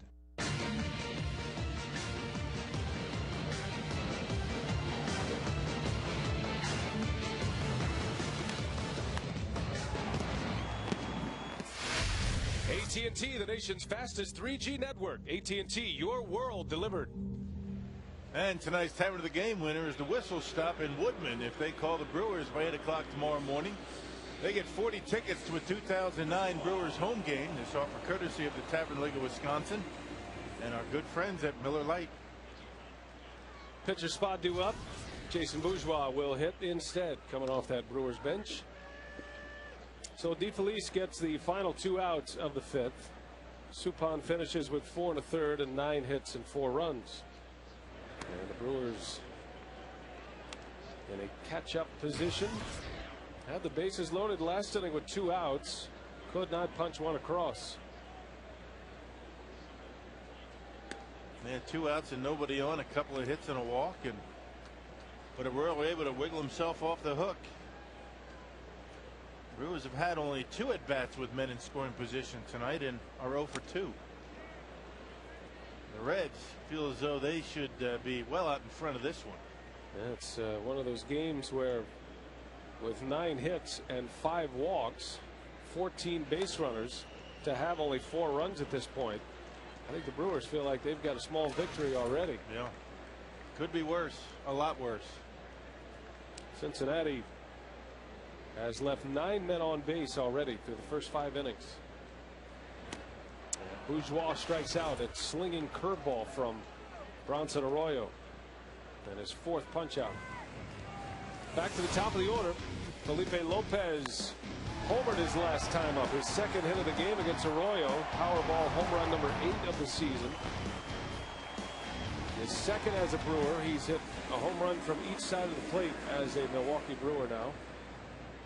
Had a single in the 1st, he homered in the 3rd. 44th RBI for Lopez.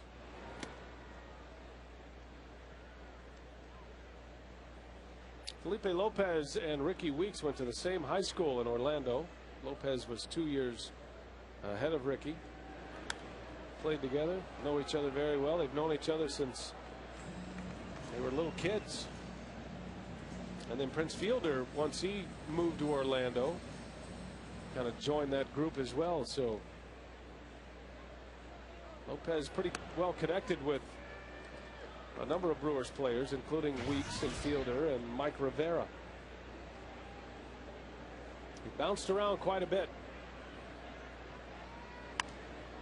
and he'll be bouncing around some more, you would think. You know, the Brewers,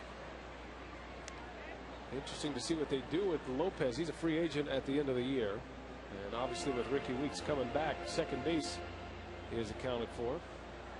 Man, you got J.J. Hardy, you got Alcides Escobar, so the Brewers have some decisions to make, of course, of the offseason this year.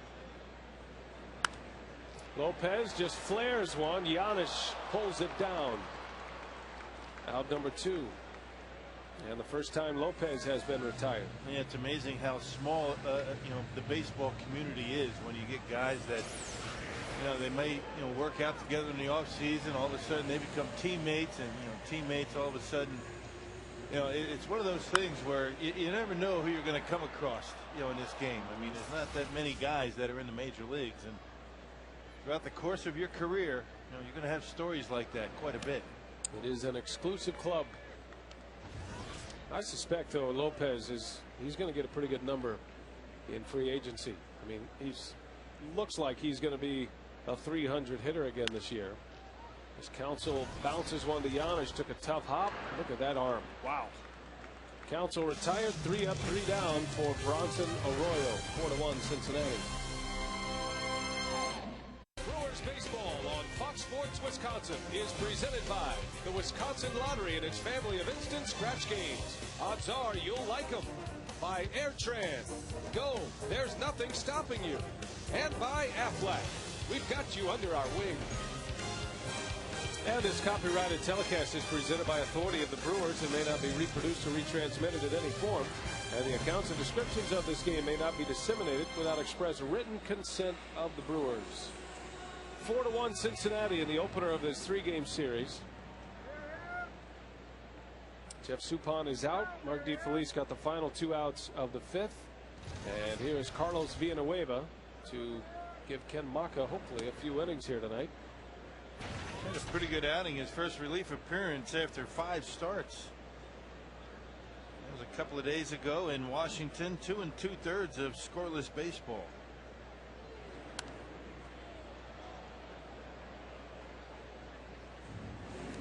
Villanueva facing Paul Giannis to start this 6th inning.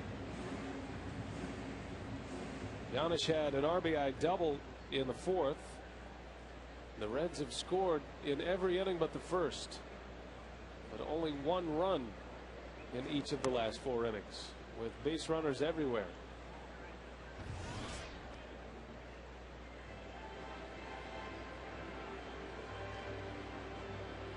So Villanueva's job is to put a 0 on the board.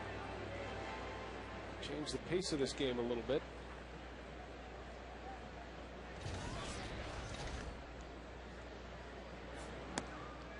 Big swing and a miss. Giannis down on strikes. And a good start for Villanueva. Yeah, good changeup by Villanueva. That's probably his best pitch. Good pitch that he uses to get lefties. That one up in the strike zone, but Giannis out in front of it.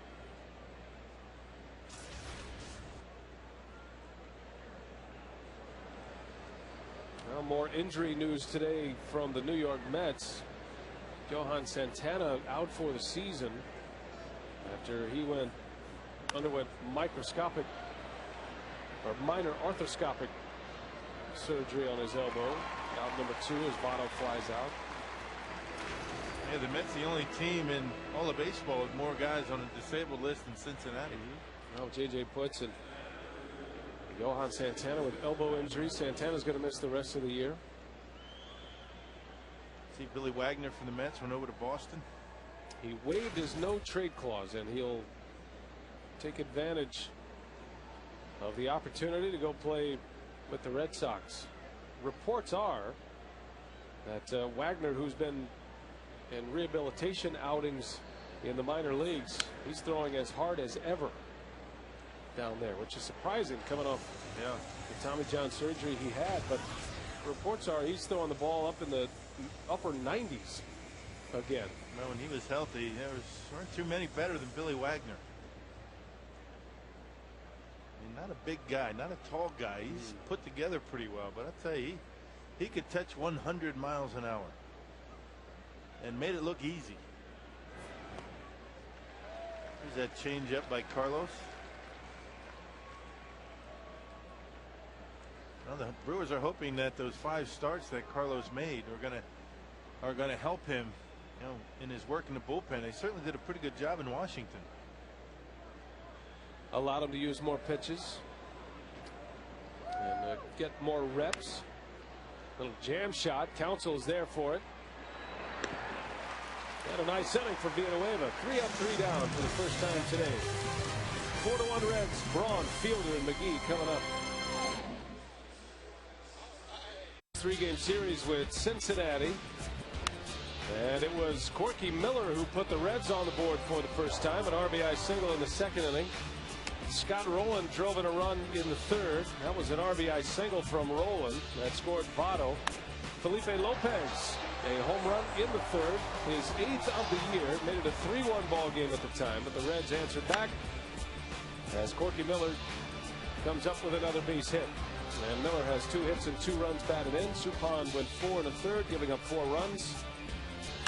And it had to be finished off by DeFelice. Suppan coming back from injury. His first time on the mound in a month. So 4-1, the Brewers down to the Reds with Braun, Fielder, and McGee to start it out against Bronson Arroyo. Arroyo has 4 strikeouts. He has surrendered just the 1 walk and the 1 run on the homer by Lopez.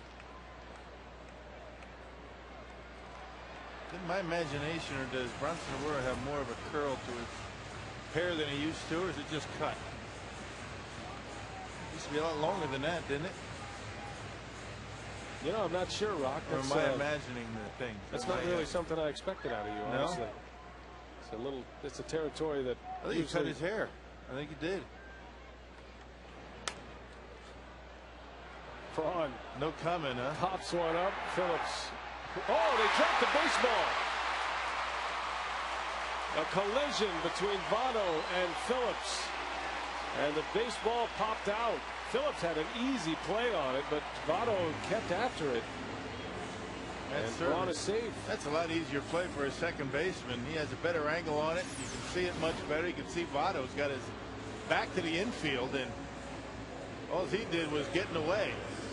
You got to peel off. Somebody's got to call it. That's probably going to be an error on Brandon Phillips. But the ball dropped because of Joey Votto.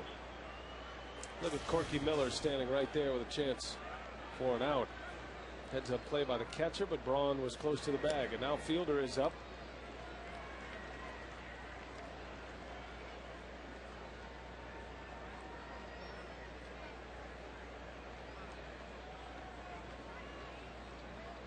Four to 1 Cincinnati. Fielder is 0 for 2. And you know, Rock, now that I look at it, it looks like Arroyo is, you know, he's teased it up a little bit. It's okay. It's got some depth to it, a little body. You don't have to help me out. I buried myself. You don't have to help me out. Perhaps a little perm. Yeah, you think? I mean, there's some waviness, some used conditioner. to have the locks, down around the collar. Yeah, up a little bit further. that's a good observation. Under the glove of Votto. And Fielder is aboard. Votto, normally a slick fielding first baseman, but he raised the gate on that one. That's another error. Well, back-to-back errors by Cincinnati. Giving the Brewers an opportunity. Another dead fish. The BP fastball probably should have been a double play. Votto came up empty, and the Brewers have first and second and nobody out. And the tying run coming to the plate.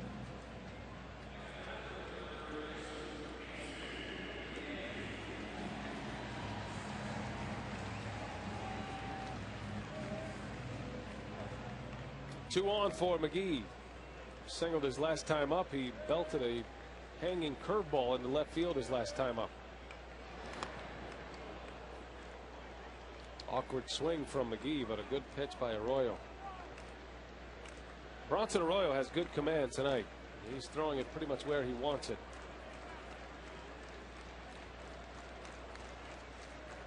Casey with plenty of power. He could tie it easily.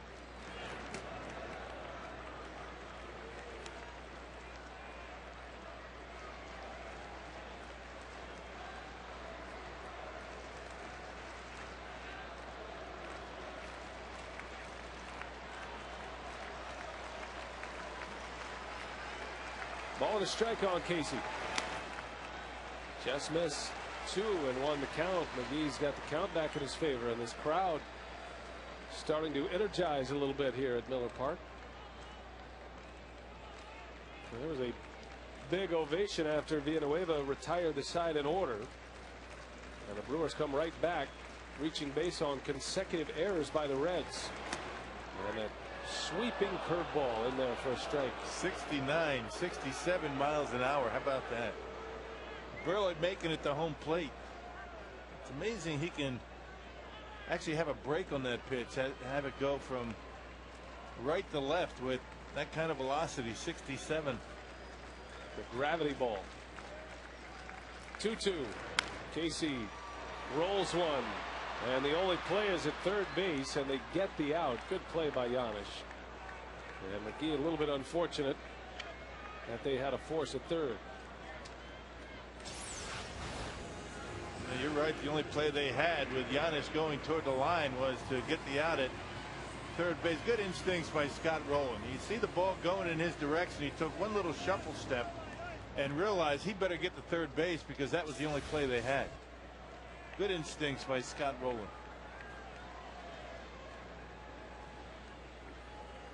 The first out of the inning. Still first and second with Cameron up.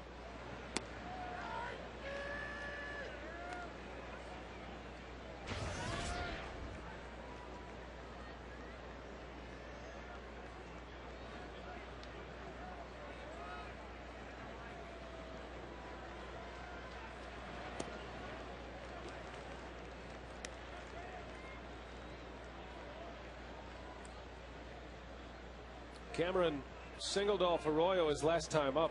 He beat one into the ground between the hole at short and third.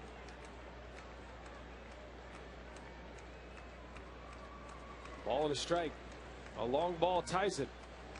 And Cameron hits one hard, but right at Rowland. Awkward throw to second and unable to make the turn. McGee goes in there heavy on Brandon Phillips. Heck of a play by Scott Rowland. And that bad luck by the Brewers. I mean, back-to-back at bats could have easily been base hits. A nice play by Scott Rowland. A very awkward throw, but right on the money to Brandon Phillips. Cameron hits it hard on one hop. Look at the throw. Watch the throw by Rowland. Very unorthodox throw, but right on the money. No chance to turn two, with Cameron getting down the line quickly.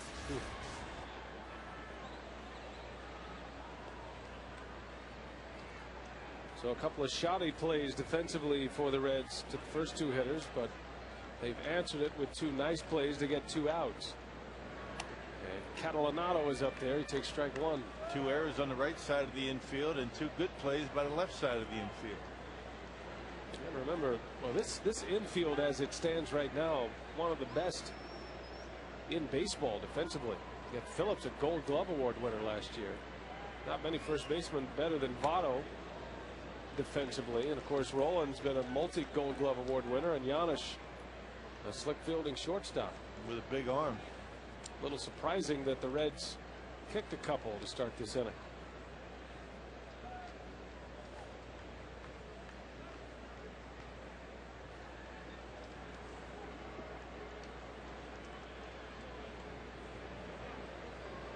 Four to 1 Reds. The Brewers threatening here, but Arroyo has two outs. And Catalanato gets jammed. Phillips is back. And he's got it for the out. The inning is over. The Brewers strand a pair. Big opportunity lost. And it's still 4 to 1 Reds. Brewers baseball on Fox Sports Wisconsin is presented by Triple Hop Brewed Miller Lite. Great taste, less filling. And by Toyota, proud sponsor of the Milwaukee Brewers and the Tundra Territory at Miller Park. Roof is closed on a Tuesday night in Milwaukee. A lot of rain outside the ballpark. As Scott Rowland leads off. Villanueva in his second inning of work. He worked a 3-up, 3-down 6th inning. First 3-up, 3-down inning of the night for the Brewers. As Rowland hits one off the end of the bat. Counsell knocks it down. Can he finish it off? Not in time. Rowland beats it down the line. And an infield hit. Scott Rowland has 3 hits here tonight. I mean, still another leadoff base runner for Cincinnati. They haven't had one in 3 innings. Make that 2 innings and a leadoff single. Craig was able to get to it, but not able to get enough on the throw to get rolling. Rowland getting down the line in pretty good shape, pretty close at first. Good fastball by Villanueva. It had the plate, but it was down. That's why he was able to get the ground ball. Here's Laynce Nix with a runner at first.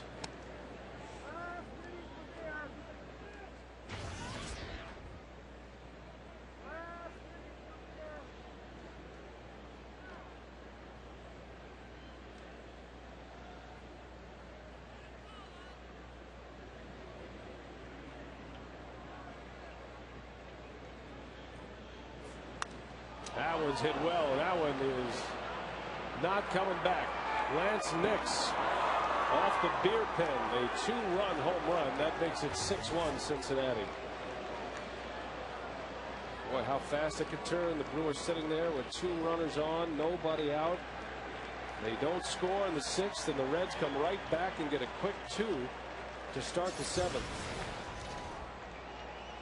Now you see the fastball. Jason Kendall reaching back over the heart of the plate. It was supposed to be away. Right down the middle, and Laynce Nix hit it pretty well. And the Reds with a 5-run lead. Pretty good arm out there.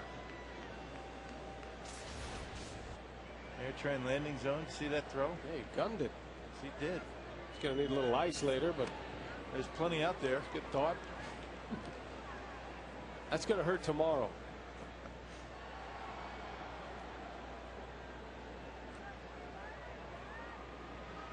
And Carlos continues to be bitten by the home run bug. It always seems to be an issue for him. Brewers have given up more home runs than any team in baseball. Laynce Nix with his 11th of the season. It's got to feel good for him against his old club, the team that let him go. Wasn't a lot of room for Nix. They liked his talent, but the Brewers pretty well stocked up in the outfield. Guys like Nix and Tony Gwynn Jr. Well, like Gabe Kapler go, they traded away Gabe Gross. I think they're very happy with the outfield that they have. I mean, when they're healthy anyway.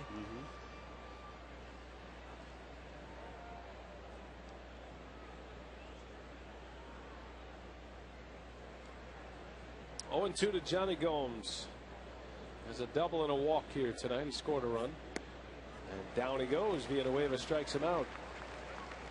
Second strikeout for Carlos Villanueva. Our Miller Lite, what's on tap? The Brewers and the Reds back at it tomorrow. On the air at 6:30 for Brewers Live, and then a matinee on Thursday. A lot of your schedules show that game is not televised, but Fox Sports Wisconsin has added it. And we'll be on the air at 12:30. Final game of the series, and the Pirates come to town Friday. Rumor is you're getting a haircut tomorrow. Is that true? Well, I'm trying to hook it up with D. Felice. You know, he's the resident barber down in that Brewer clubhouse, and I've been watching him all year long, trimming guys up and making them look good. So I figured, you know, we're going to get a camera down there. I've got permission from, you know, Tony Miliaccio, you know, the Brewers clubhouse guy, and in charge of all the clubhouses. And you know, I can't do anything in a clubhouse without Tony's permission. Particularly, you know, have hair all over the floor. Nobody wants to be sweeping up your hair. Right. I'm going to have to do that anyway. But yeah, we're going to get D. Felice to give me a trim. So maybe that's why you're kind of in tune with the grooming, and why maybe you're focusing on Bronson Arroyo's due today. Just noticed it. Something a little out of character. I noticed for it was a little bit shorter, but I was impressed though with your comment about it looks like he's teasing it. You must have girls at home, right? Two of them. Down goes Corky Miller. Back-to-back strikeouts for Villanueva. You know, the hair issue is not something that the guys in the truck have to deal with. No. So I'm glad you could stand in for him.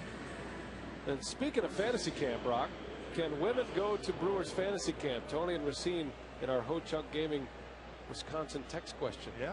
I mean, we have had a number of women go to fantasy camp. We have one that goes every single year. That is, unless she's with child, and that's happened once or twice. Jeannie Hatfield down in Franksville. Her and her husband go every year. Trying to sneak one by you, huh? I mean, she could, with child, you could just go be a spectator. And she does. Oh, okay. She comes down with Malcolm. Still get the jersey. She's a pretty good player, too. Yep. I mean, like to say it, but sometimes I think that a lot of the coaches will tell you that she's better than some of the guys that go down there. Yeah, well, she's all the coaches, they do the draft.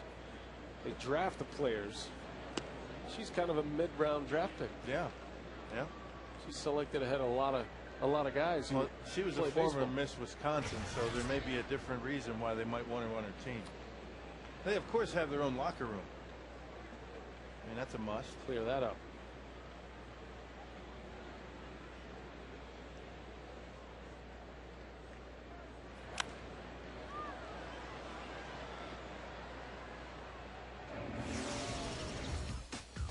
Well, speaking of teased hair, how about the sweet mullet? Where's this coming from? Wow. We're just trying to bring it all together with Bronson Arroyo and the over the shoulder. It's kind of a glamour shots kind of look. Yeah. But these two guys, they don't really See all require these flowing locks here? See them? See these guys? flowing locks. Villanueva strikes out the side after he surrenders a 2-run homer, and it's 6-1 Reds.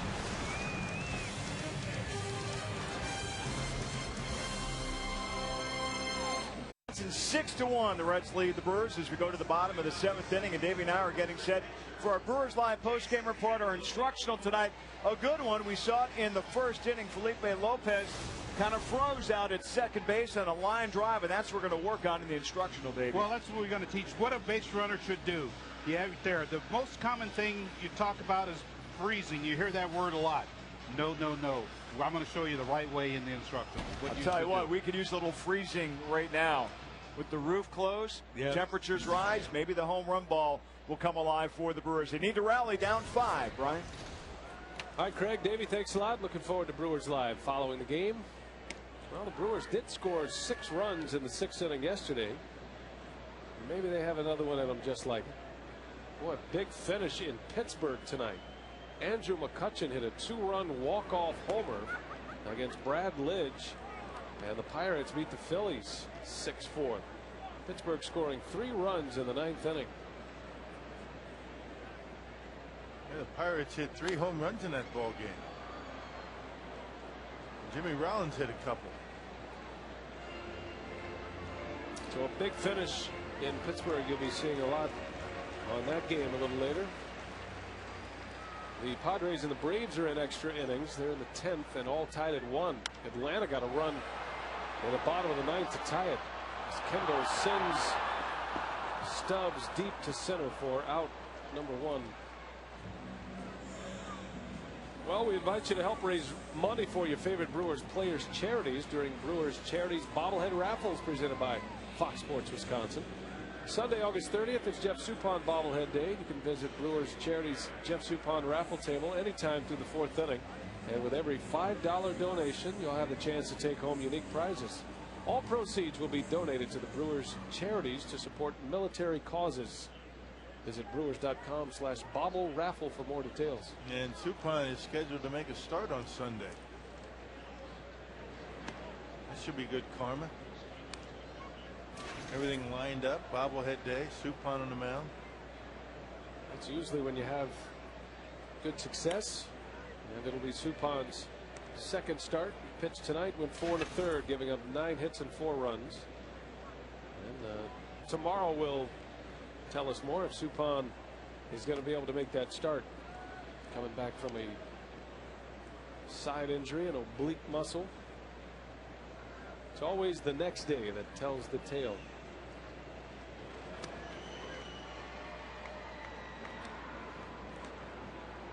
The lefty is Danny Herrera. Jared Burton, the right-hander in the far ground. Jody Garrett pinch hitting, and he whips one into center right at Stubbs.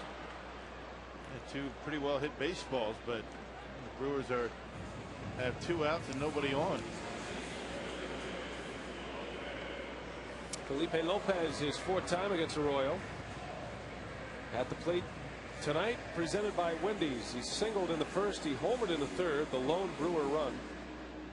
And then he popped up to the shortstop his last time up. 2 for 3 is Lopez. His batting average .316. Came in 7th in the National League in batting to start the day. Hanley Ramirez still leads the league in hitting. 361 average for the Marlins shortstop. And there's another hit. Third hit for Lopez. Put him in a bottle. That is some kind of swing he's got going. Yeah. And doesn't really want to pull the baseball, but he gets a pitch that he likes, middle in, he will pull it, just like the one that he hit out of the ballpark in the third inning. But that one right down the middle and a nice inside out stroke, and shoots it into left. 3 for 4 is Lopez, giving Counsell a chance to hit in the 7th.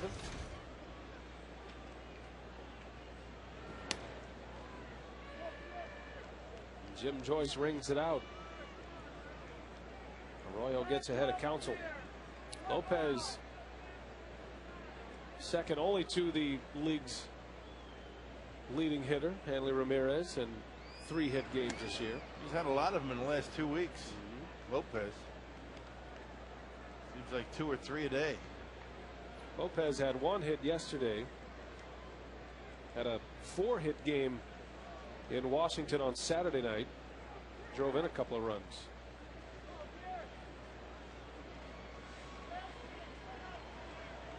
Oh, 0-2 to Counsell.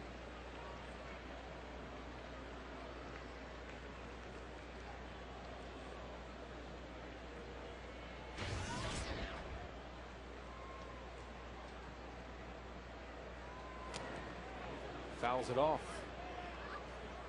Elsewhere in the National League, the Mets and the Marlins are done. That game is final. Florida wins it 2-1.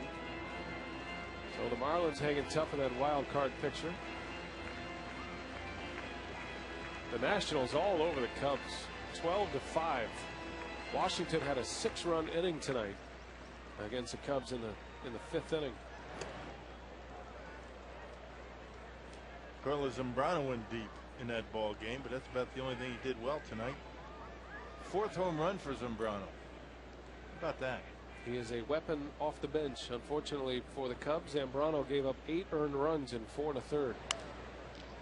Counsell rolls one to Giannis, and the inning is over.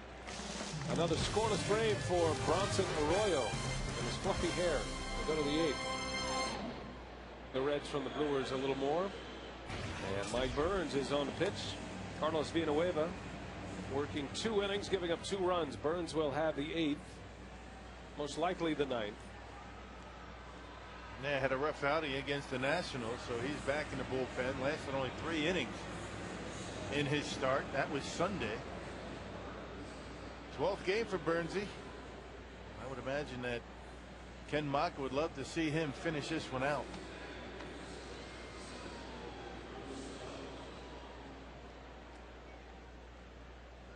Ken Maka and Willie Randolph talking strategy the rest of the way. 6 runs on 11 Cincinnati hits. And Drew Stubbs ready to lead off. Burns at the top of the Reds order. Well, they played a dandy tonight in St. Louis. Cardinals won it 1-0. Wandy Rodriguez against Adam Wainwright, and that game was as billed. Wandy Rodriguez gives up a 1st inning run and loses. Wainwright went 8 shutout tonight with 3 hits and 5 strikeouts. A lot of low scoring games in the National League except for that Washington score. 2-2 Dodgers in Colorado. Stubbs hits one deep into right center. Back is Cameron running out of room, but he makes the catch. What a play by Mike Cameron. Over the shoulder catch by the Brewers center fielder, and that one goes on the reel right there. What a play. What a tremendous effort by Mike Cameron. Able to go back. He turned around, never took his eye off the baseball. That's an almost impossible play. Reaches up and holds it in right in front of the wall. Knew exactly where he was. All right, Jimmy John's delivery of the game. Mike Cameron. What's new? It seems like every night he's making a catch like this. Well done. Well, the catch was one thing, and getting to the ball in a position to make the catch was the first step.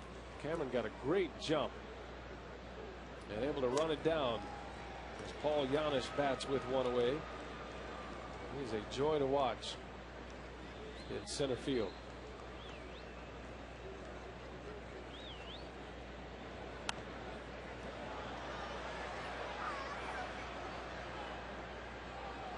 That's extra bases with just about everybody else out there, but Cameron in center.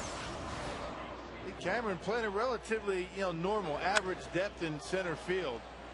You see him take a nice route to the baseball, almost as if he knew exactly where that ball was going to land. You see the way he peeled off to the left right away? That ball was slicing just a little bit, or hooking, as it got out to center field, and Cameron able to make the adjustment and haul it in right in front of the wall. It's all about the first step. You talk to Mike Cameron, he'll tell you he knows if he's going to make the catch after the first step that he makes. Giannis cuts through, and down he goes on strikes. So Burns 2 up and 2 down, picks up his first strikeout. Good slider, down and away. Giannis tries to hold up and can't.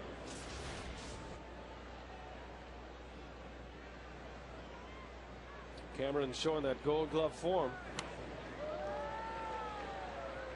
3 times the winner of the Gold Glove award.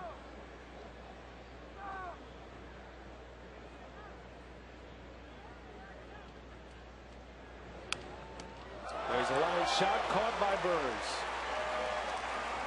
So how about that inning? Some glove work for the Brewers. It started with Cameron's great play in center field, and a 3 up 3 down inning for Mike Burns. This week our U.S. Cellular text to vote question has to do with Pete Rose. Should Pete Rose be reinstated and eligible for the Hall of Fame? W for yes, X for no. We want to hear from you this week. We'll keep it going through Sunday, and that's the text code 234234, courtesy of U.S. Cellular. Bronson Arroyo is done after 7 innings. Terrific performance tonight from the Reds starter. He goes 7, gives up just 1 run. The Felipe Lopez homer. And 6 hits with a walk and 4 strikeouts for Bronson Arroyo. He also chipped in with a double and 2 sacrifice bunts. And Nick Massett, a hard thrower, has got pretty good numbers out of that Reds bullpen. Massett, and then you have Cordero, a pretty good 1-2 punch out there. A 2.78 ERA for Massett. And Bronson Arroyo now has given up only 8 runs in his last 5 starts. Wow. And an ERA at 2.30 in his last 9 starts since early July. Arroyo has been one of the best, not just in this division, but in all of baseball. That's the way it was last year. Off to a slow start, had a good second half, and doing the same this year.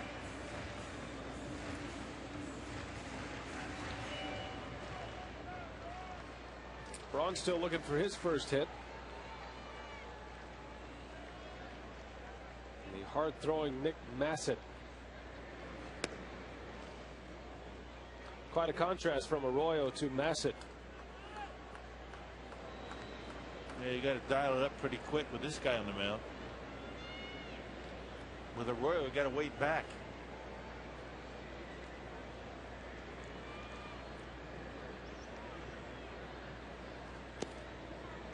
Breaking ball misses away, and Braun even in the count 2-2. Big contrast in styles and hairdos too. Is that kind of the look you're going to go for tomorrow with DeFelice? I hope not. No, you want a little more to it.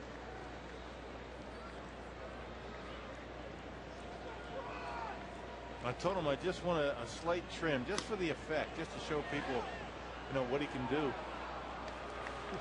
I'm hoping he doesn't go crazy with the shears. It's kind of like a staged haircut, then, kind of a photo op. I'll put it on the pregame show, I think. That slider looked like it was a little bit off the plate, but Ryan couldn't hold up. Braun is 0 for 4. That's what we do, isn't it? I mean, whatever we do, we put it on TV. That's what we do. Fielder, a big cut. This will kind of be my version of the interview on the rail, the dugout rail interview. Haven't been on the rail in a while. About time. Rail's been closed.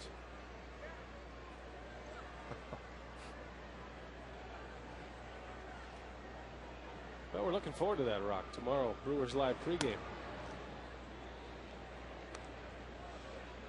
Appointment television. I'll do anything to save a few bucks. When you get right down to it. That's what it comes down to. Well, we'll see if you still think that way tomorrow. So it has to be run by the by the barber himself. I talked to him on the plane yesterday, and he seemed like he was up for it. We'll see what he says after the game. Talking about Mark DeFelice, who cuts everyone's hair. Make sure you throw a little propina in there, okay? Because he doesn't charge people. A little something for the effort. A little what? A little propina. A little tip. Oh.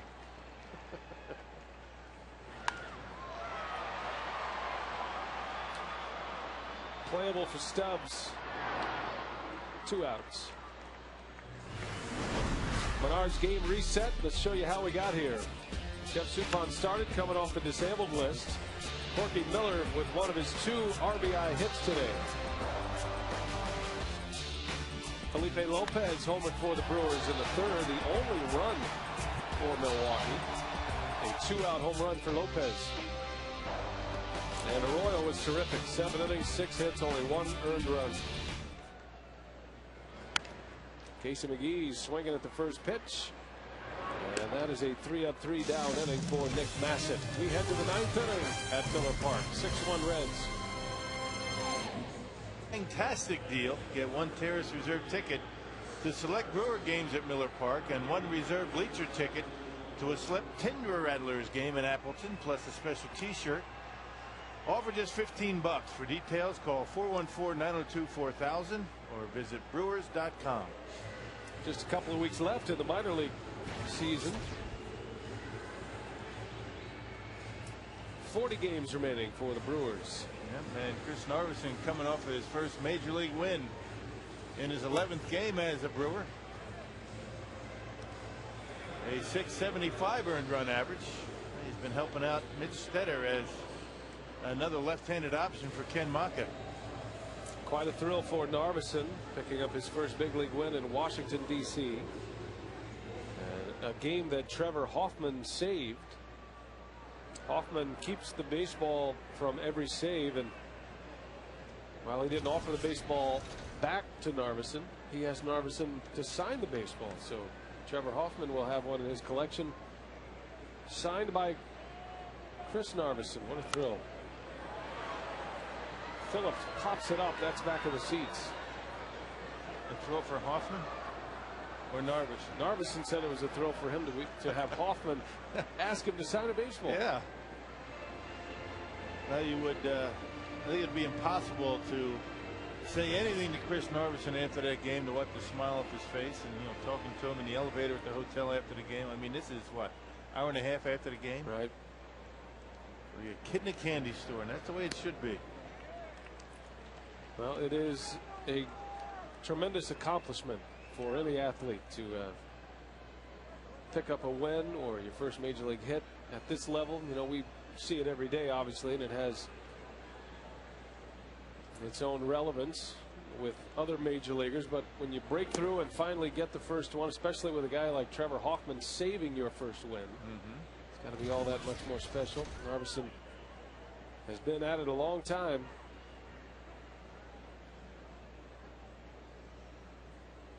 He was drafted in 2000 by St. Louis and didn't surface in the big leagues with the Cardinals until 2006. He's pitched in 5 games that year and didn't get another chance in the big leagues until this season with the Brewers. In his 15th career game in the major leagues, he got his first win. And countless minor league games. I see him quite a bit in spring training the last couple of years, but able to surface with the Brewers.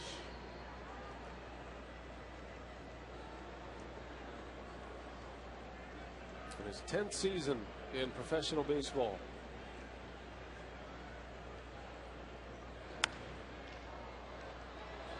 Count stays full on Phillips. Narvison's from Colorado. He's from Inglewood, Colorado. Tall lefty, still just 27 years of age. Signed early and got his pro career started quickly. A line drive hit for Brandon Phillips. 12th hit for Cincinnati.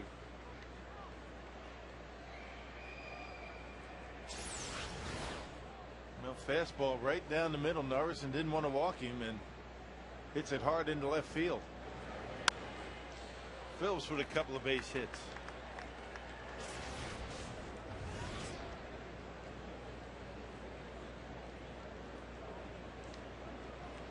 Big series in Colorado starting tonight.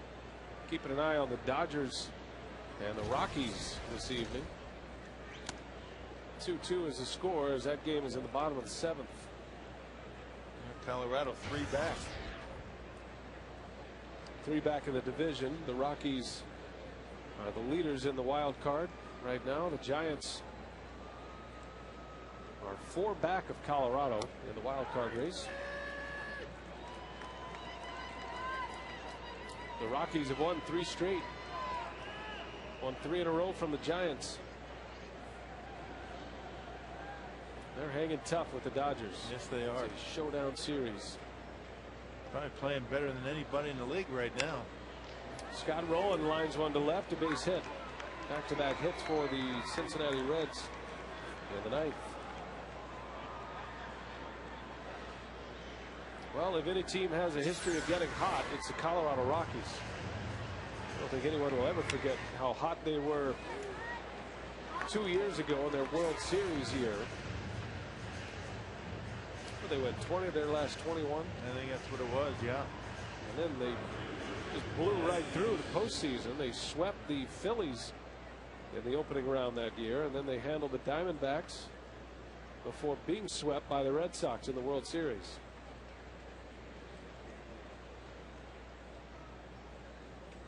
Scott Rowland with a 4-hit game. That's the first 4-hit game this year by Rowland. 3 singles and a double, an RBI, and he scored a couple of runs. Coming back from a disabled list on Sunday. Rowland with his best game of the year offensively. Counsell makes a play on Nix for out number 1. Hard to believe the National League West is the tightest race, not just in the National League, but in all of baseball. I mean, that race looked like it was over at the All-Star break. Yeah, all the other ones were very close. It's been just the opposite. Colorado Rockies are second in the National League all of a sudden in runs scored and homers. Well, they started to hit the home runs. That's what we're looking at. I mean, 2 teams that, you know, really not a whole lot to talk about in that Western Division. You know, during the offseason, everybody was ready to hand that division over to the Dodgers, especially after Ramirez signed, Manny Ramirez. And Ramirez came back from his suspension. The Dodgers still had a 7.5 game lead. Not over yet. Nope. A lot of baseball to be played. And wouldn't that be something? There's a liner.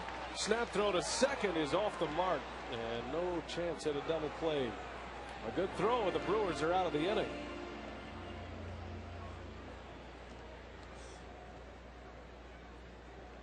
It looked like Brandon Phillips was right in the line where Casey was trying to throw the baseball. Not sure, but that might be why he threw it up the line just a little bit. Actually, Phillips crawling back. That wasn't it at all. Just a bad throw.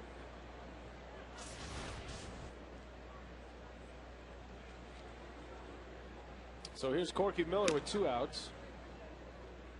You think about that Colorado club losing their manager. Clint Hurdle let go. Jim Tracy taking over and turning things around quickly. The former Dodger manager, former Pirate manager. Since that point, since Tracy took over, the Colorado Rockies. They have the best record in the National League. Yeah, playing well. All aspects of the game. Cardinals open the day with an 8-game lead on the Cubs. And the Phillies open the day with a 7-game lead on the Braves. So the tops of the division pretty well accounted for, but a lot of baseball to be played yet. All you have to do is ask Willie Randolph about comfortable leads going into September. Doesn't exist. Yeah, Mets coughed up a couple in back-to-back years. But, you know, of course, don't ask him that. No, don't ask him that. And just kind of a rhetorical thing. He knows all too well about September struggles. Yeah, you want to get Willie in a bad mood, you go up there and ask him that question. Of course, it wasn't his fault last year. Pretty compelling race going on in the American League as well, the wild card race. And the Texas Rangers with some staying power. Rangers have a 10-5 lead on the Yankees tonight. That's a big showdown series for Texas against the front runner in the East. Texas started the day a game and a half back of the Red Sox. Boston beat the White Sox tonight. The Red Sox won at 6-3. Laynce Nix's brother, Jason Nix, homered for Chicago. Jason Bay hit his 28th for Boston. Yeah, no team has won more games at home at this point than the Texas Rangers. The Rangers and the Yankees both with 41 wins at home. And the Yankees, their final at bat in the bottom of the ninth, down 5 runs. Adam Rosales is going to pinch hit. Bases loaded, 2 outs for Narveson.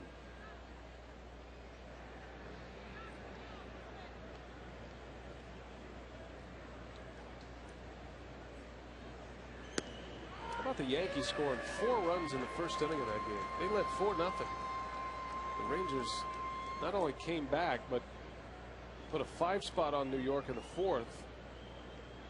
And have belted out 10 runs and 16 hits. Flare into right. Catalanato's got it. The inning is over. The Reds strand the bases loaded. We go to the bottom of the ninth. Last call for the Brew Crew.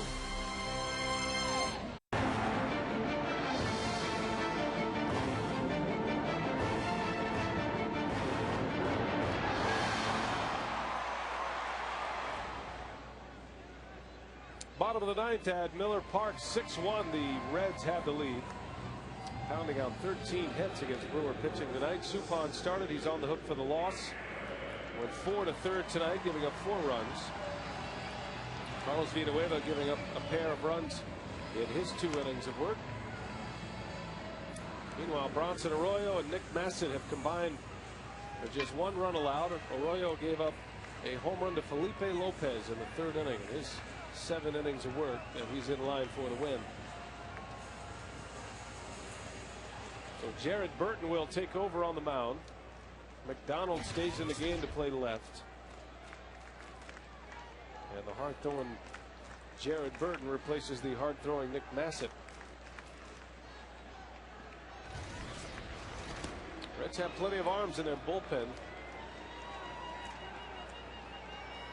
which is why they felt comfortable trading away a couple of them. They traded away David Weathers, of course, to the Brewers, and they traded away Josh Renicky, a good-looking young talent, to the Toronto Blue Jays. He was involved in that Scott Rowland deal.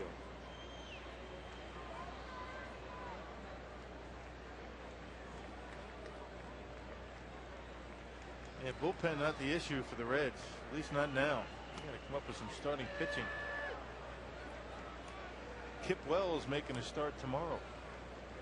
Yeah, that was supposed to be Aaron Harang, but Harang out for the season after emergency appendectomy surgery.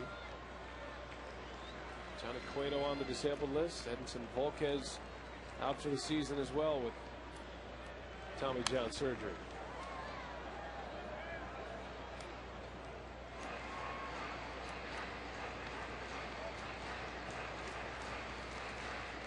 Dusty Baker and his Reds 3 outs away from winning back-to-back games for the first time since August 7th. 2-2 on Cameron. Full count.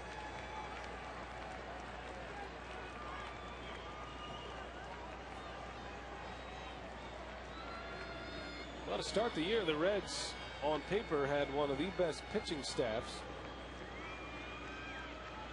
in the National League. They had great talent in their starting rotation. They had one of the best winning bullpens that you could assemble with Weathers and Arthur Rhodes and Francisco Cordero. I mean, those 3 guys lock down most opponents when they have a lead late. And then they have these young arms and Massett and Burton coming along. And they were hoping that Homer Bailey would have been further along than he actually is.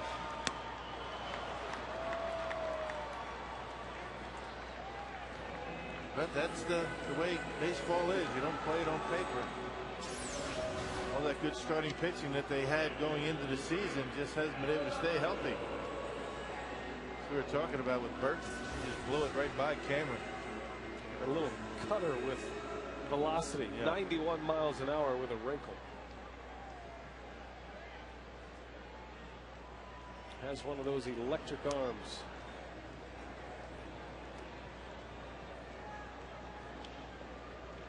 There's Francisco Cordero. Still holds the Brewers all-time saves record at 44 a couple of seasons ago.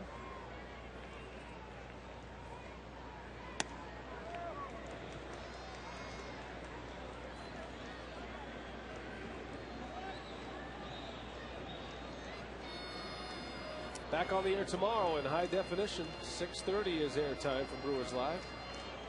Game 2 of the series. The Brewers will send up Braden Looper against Kip Wells. Look at Jim Joyce still giving it the big effort. I love that. To the bitter end. I love that call. Every umpire should call a game like Jim Joyce. Got to wear earplugs behind home plate. You're catching. Even in the upper deck, they know it's a strike.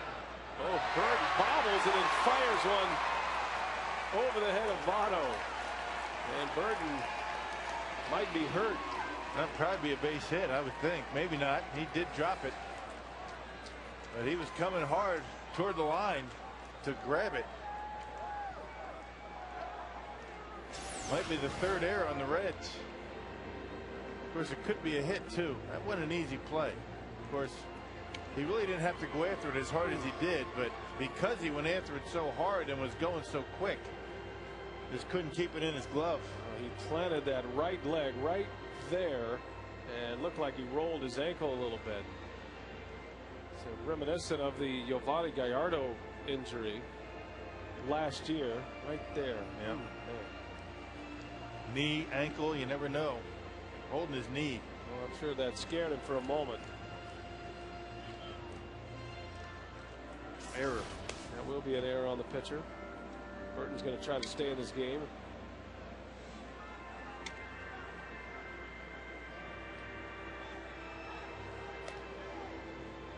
One thing about leg injuries and pitchers, especially pitchers with arms like Burton, any kind of tweak at all, and you have to pay close attention because you don't want a pitcher up there trying to protect a leg injury and injuring his arm.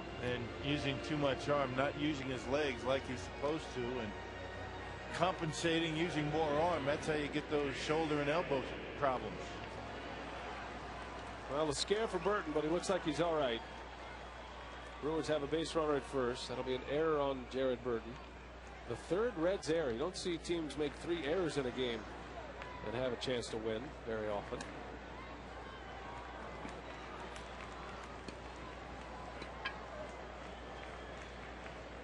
The Reds athletic trainers keeping a close eye on Burton.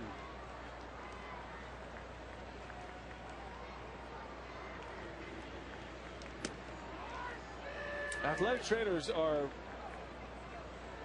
perfectionists at body language. You know, they watch these guys every single day And anything that deviates from the norm, they'll know it right away. Tough to hide it. Jason Kendall sends one to deep left field. That one is going to be over the head of McDonald. Catalanotto racing around third. He's going to try to score. The throw comes in, and it's not in time. Man, close play. As Corky Miller put the deke on Catalanotto, it almost got him an out. I'd say that Paul Giannis has a hose over there at shortstop. He really does. And Corky Miller just stood there as if the ball wasn't coming.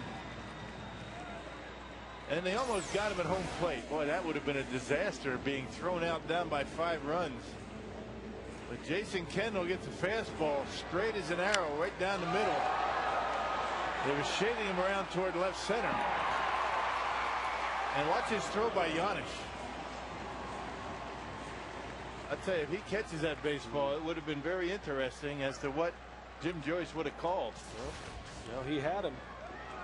Problem was Catalanotto depends on the hitters coming up. In this case, Mike Rivera, to give him some kind of sign. Rivera didn't tell him to slide or anything else, and Catalanotto thought the play was over. Must not have been watching our on-field instructional last homestand. We covered that.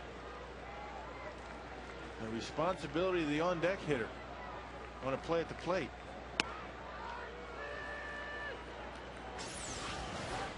Look at Miller, as if nothing's happening. Oh, look at Rivera saying stand up. Rivera actually telling him to, you're in easily. He wasn't, though. Bad advice.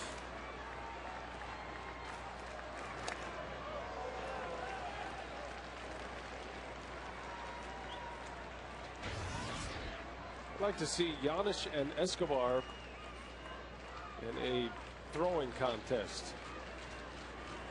A velocity contest. I put JJ's arm in there. Oh, sure. Absolutely.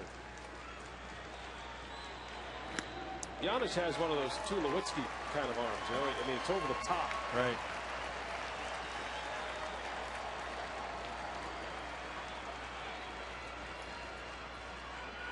Escobar likely back in the starting lineup tomorrow. Mike Rivera pinch hitting. Got a chance to drive in a run. 6-2, the Brewers are down. And Rivera pops it up. Miller gives it a look. And that's in the seats.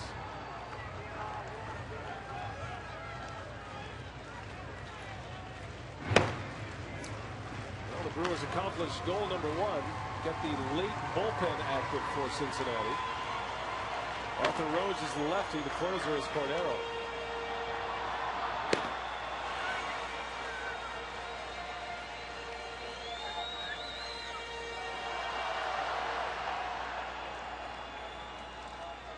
Full count to Rivera. Kendall at second. And he's hanging tough. He's had some pretty good swings. That last fastball just missed it. A little bit underneath.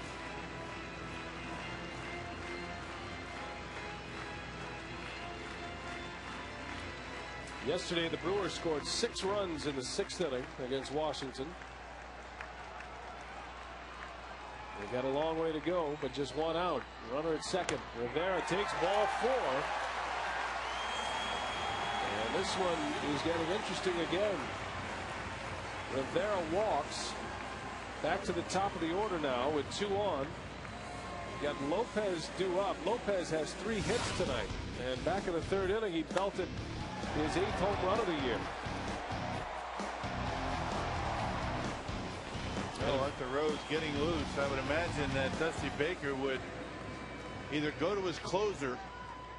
It is a save situation right here for Cordero. A couple of men on, up by 4 runs. Well, it's probably going to be Cordero, I would imagine. Why not? Not sure why they got Rhodes up. All starts with a Jared Burton error. He was ready to give the ball to Dusty Baker. Now finally Baker makes a call to the bullpen. It's Going to be the lefty. That's a surprise. So they'll turn Lopez around. And we'll take a timeout. Brewers getting something going here with 2 on in the 9th. Top of the order coming up. And if you're looking for a way to the finish line, if you can get Lopez and Counsell aboard, the Brewers will then send up the muscle in Braun and Fielder. Outstanding numbers for the veteran left-hander. Still throws hard with a good slider. 53rd appearance and a 2.34 ERA. He still is a big strikeout pitcher. 39 strikeouts and a little over 42 innings. Opponent batting average of 193. That's how good he has been all season long. Arthur Rhodes, one of the toughest customers in all of the game. 2 on with 1 away. Dusty Baker would rather Lopez hit from the right side. Lopez has 3 hits tonight, including that home run. Still very unusual to get your closer up in the event you need him for a save opportunity. The save opportunity presents itself and you bring somebody else in. That does not happen all that often. Once you get your closer hot and ready to go, you usually bring him in. Back up the middle, off the glove of Rhodes, and everybody's going to be safe. And looky here, the Brewers are going to bring the tying run to the plate. A base hit for Lopez, his 4th of the game. His 4th 4-hit game this year. And the Brewers have a shot at it. Well, he threw the glove up there and thinking he was going to be able to turn a double play. But knocks it down, but everybody's safe.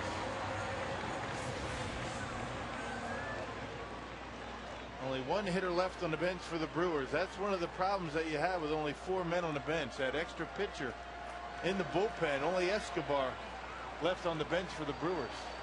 Well, barring a double play ball, Braun will get a shot to tie it up. Bases loaded.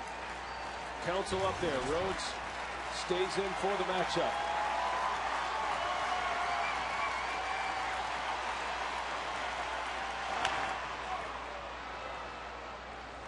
Rhodes still has good velocity. 91-mile-an-hour fastball. Got it by Counsell.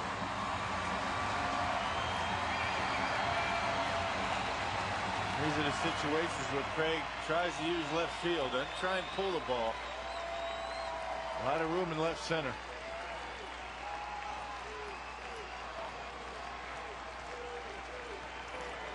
Kendall, Rivera, and Lopez on the bags. The tying run is at the plate. A run is in here in the 9th. And Corky Miller on his way to the mound to talk it over with Rhodes. Remember, Miller just arriving to the Reds from AAA Louisville. Hoffman just in case.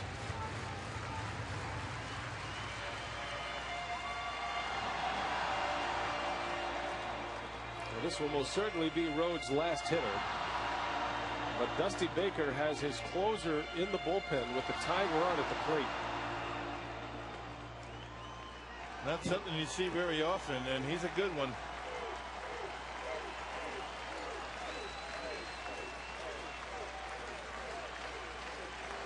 Arthur Rhodes a little frustrated with the signal calling behind the plate, unable to match up. Rhodes not a guy to shake off. He just kind of stands there and stares until he gets the one he wants. The 0-1. Counsell takes one low. Counsell's been about as good as it gets with bases loaded throughout his career. But still looking for his first hit of the season with bases loaded in 09. Ball and a strike. 2-1. That's been all fastballs by Rhodes. You got to figure he's going to throw one right now. Doesn't want to get down to count 3-1. Counsell can handle the fastball. 2-1 pitch. Misses away. 3 balls and a strike.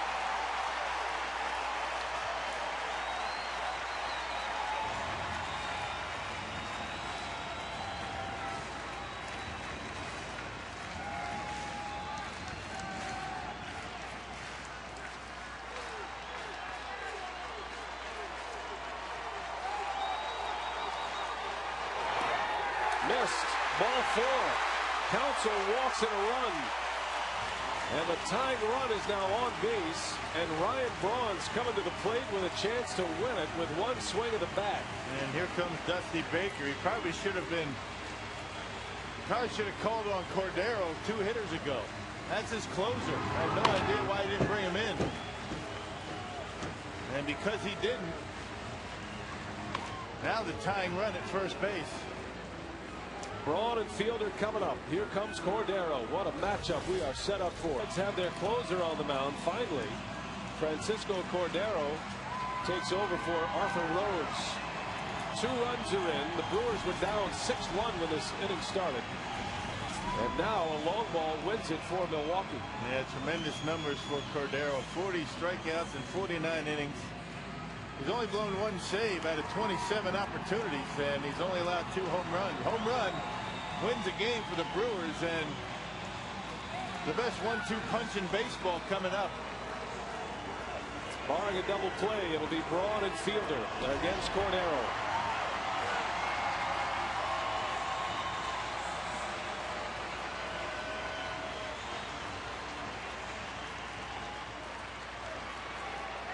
Ryan's only faced him 3 times in his career, has a hit against him, but Cordero has struck him out twice. Mike Rivera at third, Lopez at second, Counsell at first. 6-3 Reds, and Braun fouls one away. Cordero kept it away from him and gets ahead in the count. That's ordinarily what he's going to do. He works the outside corner with a fastball and a slider. And both of them very good pitches.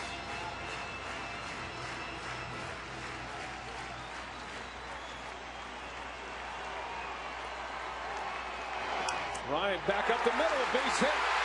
Rivera will score. And here comes Lopez to score. Ryan Braun with a 2 RBI single. And the Brewers are within a run.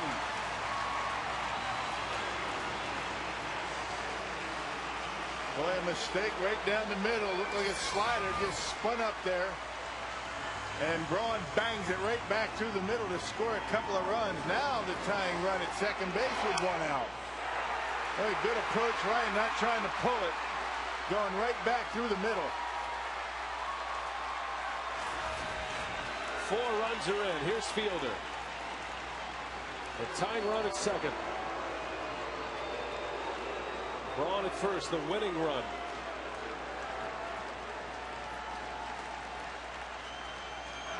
And Prince shoots one the other way. Here comes Counsell, and he'll be held around third as the throw is a good one to the plate. A good idea. He would have been out by plenty. Bases are loaded. Fielder singles to left, actually hit it too hard. Counsell unable to score, but he is at third base with just 1 out. A bullet. An absolute bullet. I think Craig got a late break because he wasn't sure if that ball was going to be caught at short. Craig's trying to windmill him around, but it was a good decision by Brad Fisher to hold him up. Here we go. Casey McGee steps in. Hit a grand slam earlier this year. A base hit could win it. And a slider from Cordero. Ball, no strikes on McGee. And a walk ties it up. McGee is a very good fastball hitter. Will Cordero give him one? Braun has excellent speed at second base. 2-0. And make him throw a strike. That plate gets smaller every time he throws a pitch out of the strike zone. McGee, the 9th man to bat in the inning. The Brewers have scored 4 runs. Tying run at third, winning run at second. And the 2-0, and McGee, a mighty hack.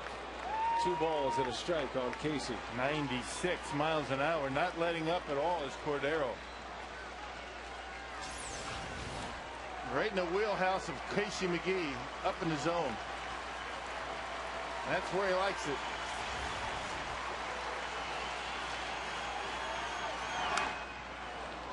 Fouls it away. 97 from Cordero, and McGee was late, and it's 2-2. Counsell will be heads up. Breaking pitch in the dirt. If it gets to the screen, he'll be on the move. He's only thrown one slider.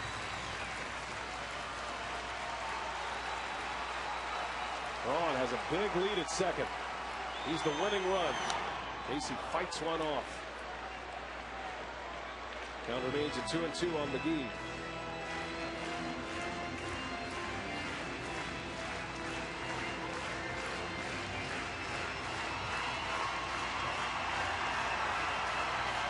All three Reds outfielders have very good arms.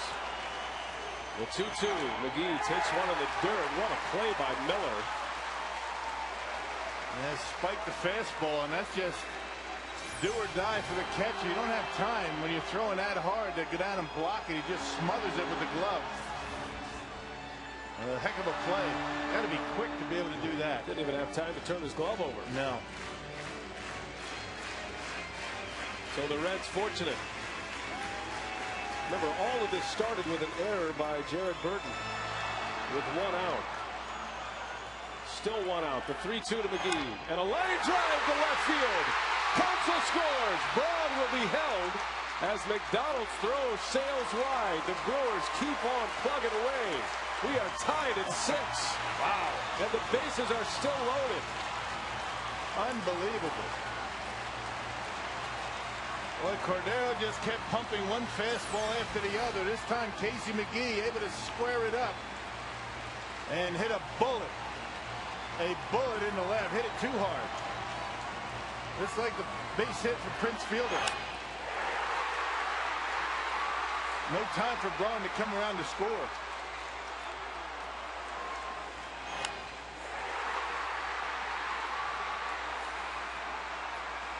This didn't appear that Francisco Cordero wanted to throw that slider in that situation. He went all fastballs, and the more fastballs that you see up there, particularly as many as Casey saw, the better chance you have of squaring one up, and he did.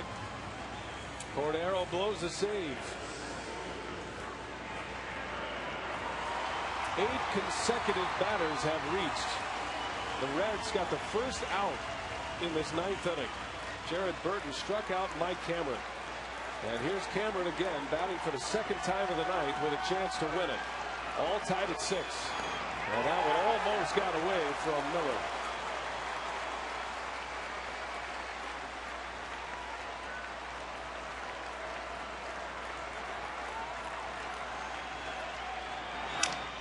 Cameron in the left. Here comes Braun to tag. The throw from McDonald to the plate. Braun is going to be out at home. A double play to end the 9th inning. And we are headed for extras. A perfect throw from McDonald. The Brewers get 5. And we're going to extra frames. End up pushing into extra innings, but how about 5 runs on 5 hits, and doing it against Francisco Cordero at the end to tie it up. Well, it came down to the Brewer hitters hitting the baseball too hard, just like Mike Cameron that last play. Look at McDonald getting himself in good position to throw, and he throws a strike to Corky Miller, and really not even close at home plate. Well done out and left. Not much Braun could do about it. That was a perfect throw. And that's what it was going to take to throw out the speedy Braun. And a good play at the plate. Miller standing right in there. But the Brewers tie it 5 of the 9th to square it up. And Trevor Hoffman is going to be on the pitch for Milwaukee. As Craig Counsell will move over to second base. Escobar enters the game at shortstop. Well, the Brewers out of utility players now. Everybody on the bench for the Brewers has been used. Trevor Hoffman in for the 39th time, and Ken Maka hoping he can put up a scoreless inning and get the Brewer bats in there and get the swinging again. I still can't believe Dusty Baker went with Arthur Rhodes in that situation. It was the same situation with the top of the order coming up, and didn't bring in his closer. And then also kept the Rhodes in the game to face Counsell. Counsell represented the tying run. You rarely see that. It's almost an automatic for a manager to bring in a closer, not just in a save situation, but when the tying run is at the plate. And we'll see if Hoffman can get through it. McGee picks it up. Good throw. Good play by Casey McGee. Boy, how much momentum is on that Brewers side right now. Well, the Brewers pretty much sleepwalking offensively through this game. All of a sudden getting some life with that error by Burton with 1 out in the 9th. And a good play by Casey McGee. Casey had the tying hit in the 9th inning. Playing even with the bag, just in case they were going to drop down a bunt. A bouncer past McGee, a base hit. So Giannis singles to left, and the Reds with a base runner. And that's the risk you take when you play your infield in. When your third baseman is in, even with the bag and guarding the line, a little bit easier for that hitter to bang one through the hole. Giannis has 2 hits, on base 3 times. Well, the Brewers come off the deck. They score 5 in the 9th. Bring 8 consecutive batters reaching base with 1 out.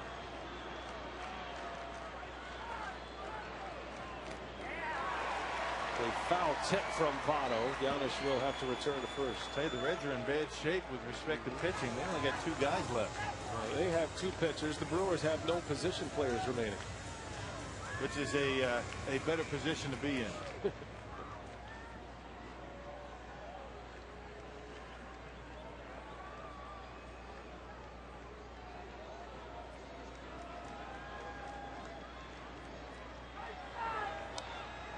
Change up for a strike.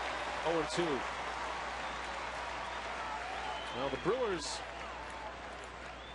in the bottom of the 10th inning will have Catalanotto, Kendall, and then Escobar, which will be 7, 8, and 9 in their order after the double switch. I assume it's a double switch. Could have been straight up, I guess. As Cameron eases back. And he's got it for out number 2. Votto sends Cameron deep to center field. 2 gone in the inning. And Brandon Phillips coming up. Boy, Votto hit that baseball pretty well. Cameron just kept going back further and further and able to haul it in front of the wall.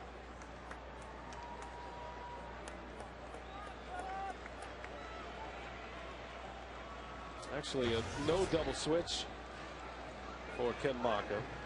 Lopez taken out of this game, noticeably limping between innings. Santelli to get a report for you. Big swing and a miss. Phillips, a mighty hack and a 73-mile-an-hour changeup from Hoffman. And the reason you do the double switch in this situation is because, as we talked about, no position players for the Brewers left. And you don't want your pitcher coming up in any type of situation that might hurt you. Well, I guess it gets to that point and Lopez's spot comes up, which will be the next batter. We'll see who Maka will call on at that point. You got some pretty good hitting pitchers in that dugout. Giovanni Gallardo. You got Looper. He can swing the bat pretty well. Of course, he's making a start tomorrow.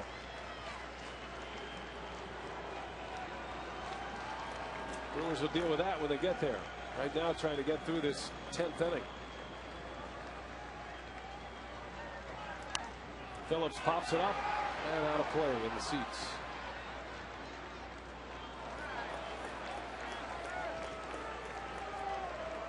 Boy, what a thrilling night for the Brewers. They score 5 runs on 5 hits.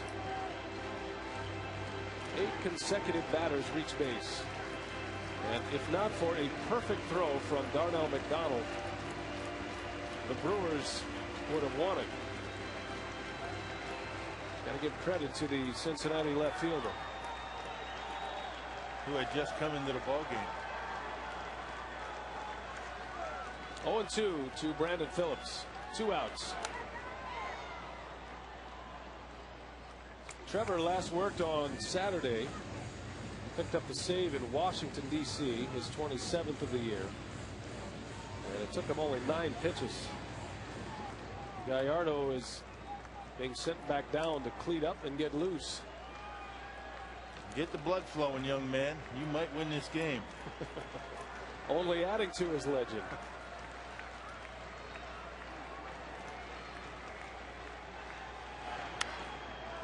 Into center. Pretty well hit. Cameron with room, however. And here we go. All tied. Bottom of the 10th coming up. Brewers a chance to win it.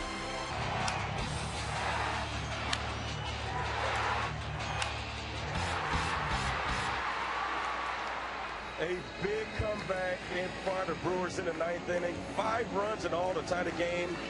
6-6 as we head to the bottom of the 10th inning. But unfortunately, a bit of bad news to report on. Felipe Lopez, when he scored, he started holding his hamstring, something he's had a problem with in the past. He immediately went up the tunnel, but came back down to try to stretch it out and hopefully support his teammates. But he was unable to remain in the game as Alcides Escobar move over to shortstop and Craig Counsell move over to second. So we'll keep an eye on that, but it seems like he may have re-aggravated that hamstring. So we'll definitely give you more once we find out more, guys. All right, thanks, Telly. So that is a situation for Ken Maka as we head to the bottom of the 10th inning. The new pitcher is Carlos Fisher.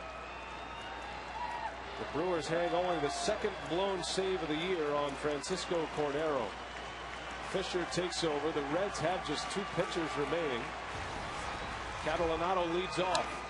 And a bouncer over to Phillips at second. An easy out to start this 11th inning. Excuse me, this 10th inning.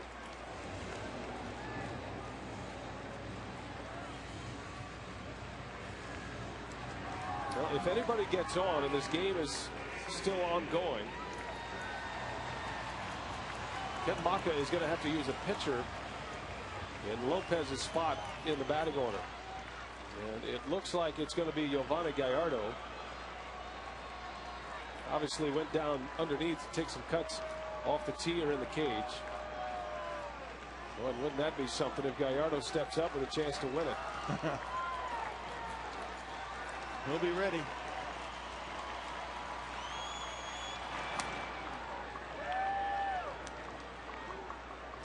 Kendall had the double and the RBI that started the scoring in the 9th. 5 runs come in, and the Brewers tie the score. Kendall lofts one to center, playable for Stubbs. And 2 up and 2 down.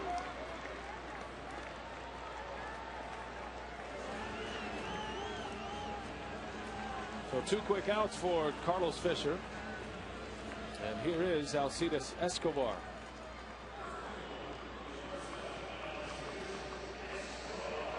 Escobar doesn't hit a lot of home runs, but he did just homer in the last series against the Washington Nationals. That was on Sunday. Might be a time to try and jerk one out of here. Looks like he did. And there's Gallardo on deck. I tell you, Escobar can take a healthy hat. He doesn't get cheated up there. Got his first career major league home run Sunday afternoon against Craig Stammen. Pulled it down the left field line. Curveball over his head. I think you'd like to see if Escobar can reach base. He has great speed and a threat to steal and get himself in scoring position.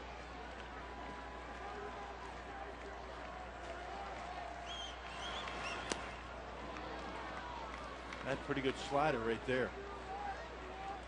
That was a nice pitch.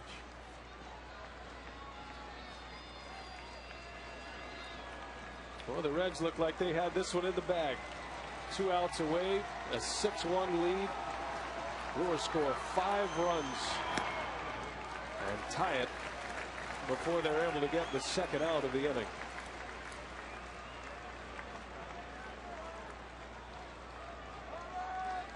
Two to Escobar.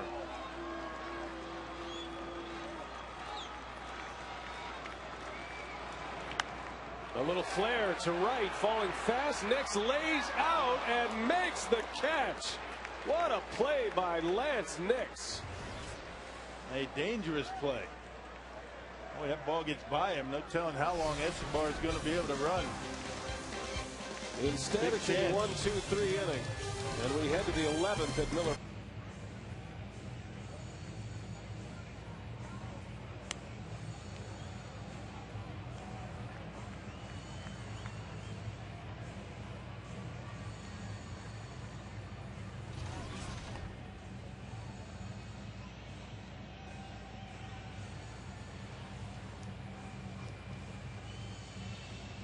Well, if you turn the TV and you're back with us, you missed all the action, or at least most of it. The Brewers score 5 runs, all with 1 out in the 9th inning.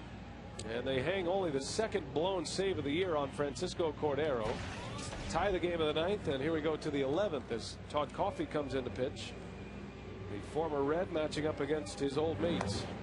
Well, 5 pitchers, including Coffey, remain in that Brewer bullpen. For Dusty Baker, according to my scorecard, they've got 1 left. That's that lefty Daniel Herrera, unless they bring somebody. Maybe Kip Wells, who's supposed to start tomorrow. Who knows? I don't know. But Todd Coffey, not a bad option in the 10th. Been throwing the baseball very well. Didn't have to use him yesterday after using him back-to-back days in Washington. Well, no matter what happens, the Brewers are going to call on Giovanni Gallardo to lead off in the bottom of this inning. The Brewers are out of position players, with the 2 injured pitchers coming back, Dave Bush and Jeff Suppan. Ken Maka, Chris Bosio choosing to go with an extra reliever. So they'll take their chances with pitchers swinging the bat the rest of the way. So who's going to outlast the other?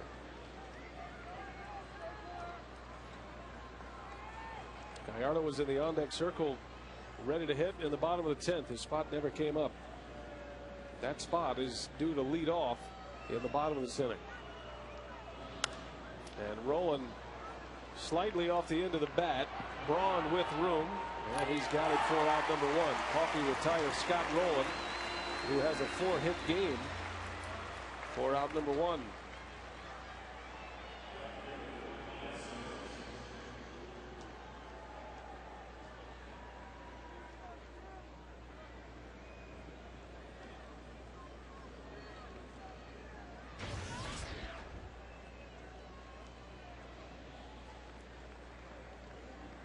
Here's Laynce Nix. Made quite a catch to end the last inning. A high risk, high reward catch for Nix. Yeah, that was a big chance that he took. Probably wouldn't have been able to circle the bases, but that ball get by him. I mean, that's easy. It's triple. 2 outs, nobody on. This is not a play that is recommended. I mean, you play it safe there. You'll give up the single. You've got a pitcher coming up. And if that ball gets by him, you got big trouble. You got big problems. Well, Escobar at his great speed. But Nix makes the play and sends it to the 11th. Now he's down 0-2 on Coffey.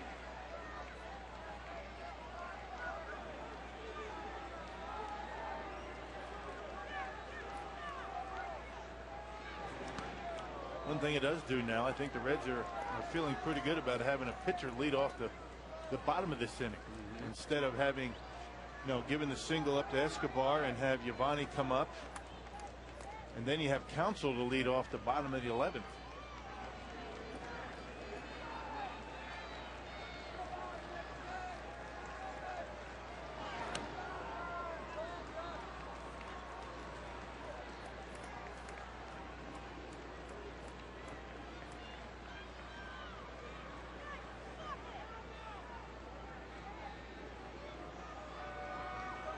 Hoffman worked a scoreless 10th inning. Coffey pitching here in the 11th. All tied at 6. And down goes Nix. Coffey strikes him out with a breaking ball. How about that slider? Straight down. That looked like a splitter.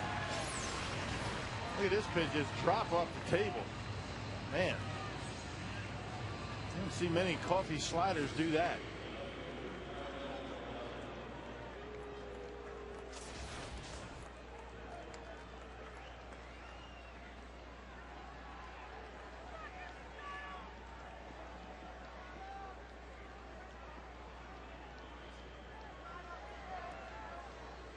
Coffey with 2 outs.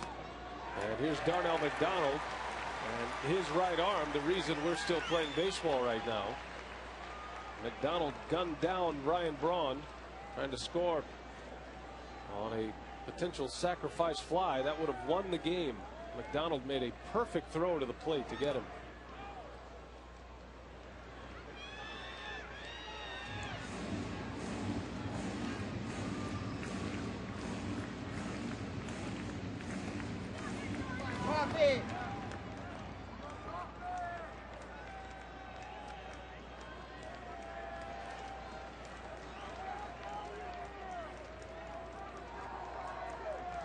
Coffey deals it, and it's a little bit away.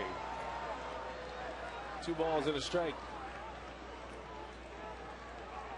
Pitcher spot due to lead off for the Brewers in the bottom of the 11th. Lopez out of this game. Tightness in his hamstring. And then Counsell, and then Braun. And Coffey trying to get it there, all tied at 6. Now, Ken Maka is going to have an interesting decision. I mean, Coffey can give you multiple innings, but I think if you get out of this inning without a run scoring, you got to send up somebody that you feel has the best chance of getting on base. And that somebody's going to have to be a pitcher, because the Brewers are out of position players. And if you're thinking along those lines and not, thinking about having to play the 12th, I think that Todd Coffey's not the guy you want to send to the plate. I think Maka's thinking about sending Gallardo up there to hit one out and just add to his legend.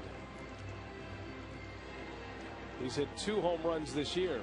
These are the things that come back to bite you. You make the decision to go to 13 pitchers, and look what happens first day. Full count.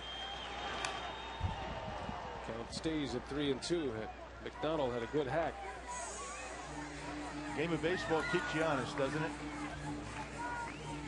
You try and roll the dice, you try and play with a short bench, and it doesn't take long. Coffey, the 7th pitcher used tonight. Some kind of comeback here at Miller Park. The Brewers score 5 in the 9th with 1 out to tie it up. And here we are in the 11th. And McDonald hanging tough.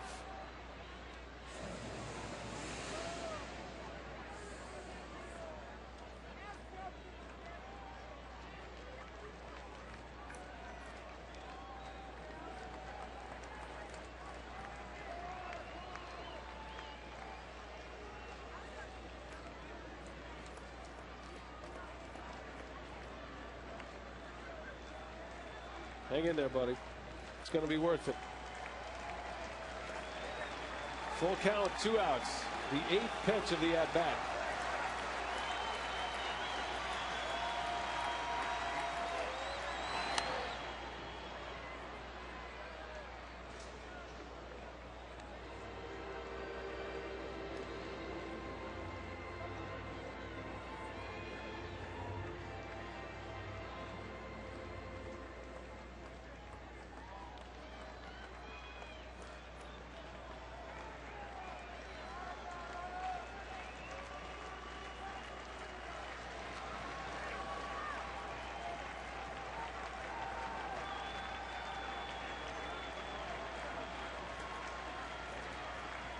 Full count, 2 outs. The 9th pitch of the at-bat coming. Coffey deals, and a bouncer. Escobar flags it down, knocks it down, but no chance at an out as McDonald is safe on an infield hit, and a well-earned infield hit at that for Darnell McDonald. Yeah, he battled, didn't he? Coffey threw him a couple of good sliders and a good fastball down in the zone. McDonald went down and got it. And even had Escobar been able to come up with it, wouldn't have had a play. Now that sends up Corky Miller. Miller has 2 hits and 2 RBIs in this game. The Reds had a 6-1 lead with 1 out in the 9th. But the Brewers managed to tie it up.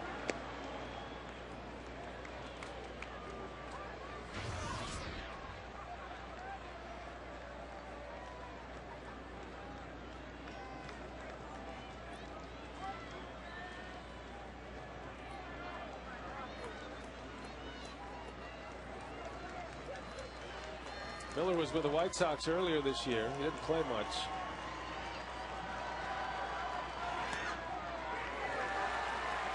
And Cincinnati just calling him up from Louisville over the weekend. And Ryan Hannigan on the disabled list with a concussion.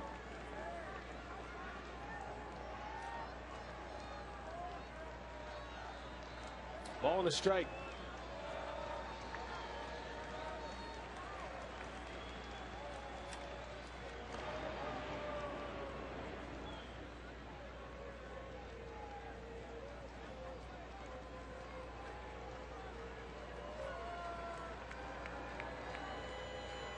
Coffey, the 7th Brewer pitcher.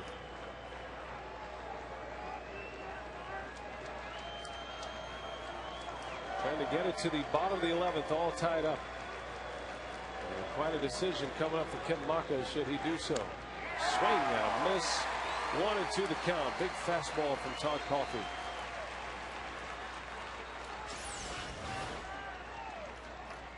I just couldn't catch up with that high fastball.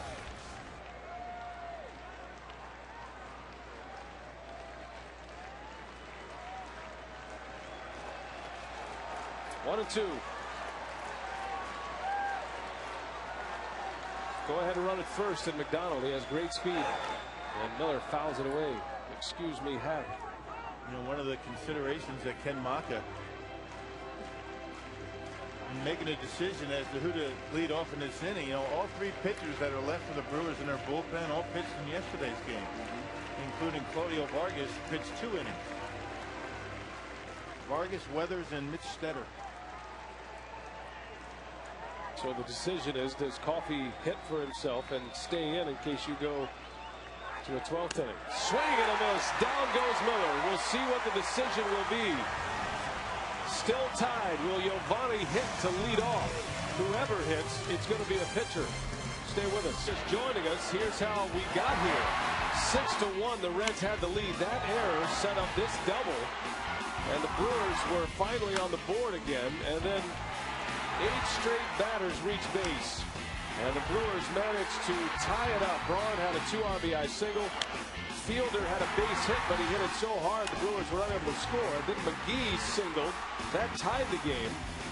Cameron hit one to left. It looked like a game winner, but a great throw from Darnell McDonald cutting down the speedy Ryan Braun, and that kept the game tied. So here we are at the bottom of the 11th, and Todd Coffey will stand in there and hit for himself. And Rock, the decision made to go with Coffey. Obviously, if this game goes to a 12th inning, Maka needs the pitching. Right. As we mentioned, the more you think about it, and these are the things that the manager has to take into consideration. And what do you expect Giovanni to do anyway, right? Do you expect him to get a base hit? I mean, he is a pitcher after all, so if you don't expect a whole lot out of one of your pitchers to go up there, you might as well leave Coffey in to pitch again, if necessary. Well, you can imagine Coffey has not hit much in his career. Borrowed batting gloves. Actually has his own helmet, surprisingly. Has 2 at-bats this year. Now he's taking a hack at one. Why not, big fella? Back leg one out of here. Almost hit Counsell on the on-deck circle. That's just a little tardy. It's like a 3-pointer in cricket right there. Do some damage, you make some contact there. Coffey is 0 for 2 with 3 sacrifice bunts, and he takes a rip and slices it foul. See? I mean, he's getting closer. Anybody with a bat in their hand can be dangerous if you don't make the pitches. I'm sure at some point Coffey was a threat for the bat in his hands. Might have been when he was 12 years old, but he's trying to dig up some of those memories right now. 2-2 the count on Coffey. He fights one off. Lives to see another one, much to the delight of his pitching mates. Coffey has 5 career major league at-bats, and he's 0 for 5 with 5 strikeouts.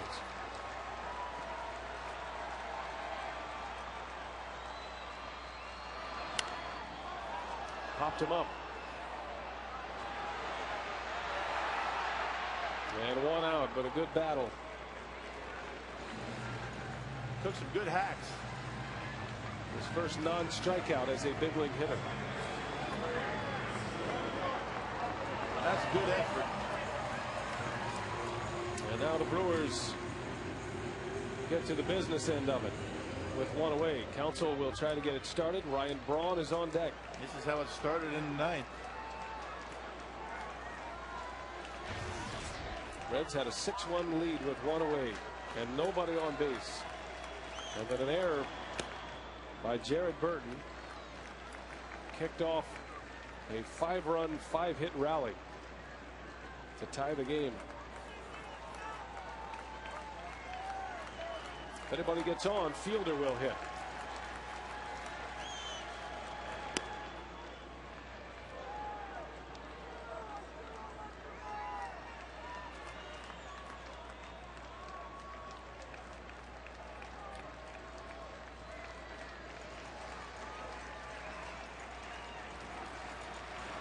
Counsell in the air to right, won't carry. Laynce Nix makes a catch for out number 2. And here comes Ryan Braun with 2 away. Carlos Fisher has done a nice job. He's retired 5 in a row.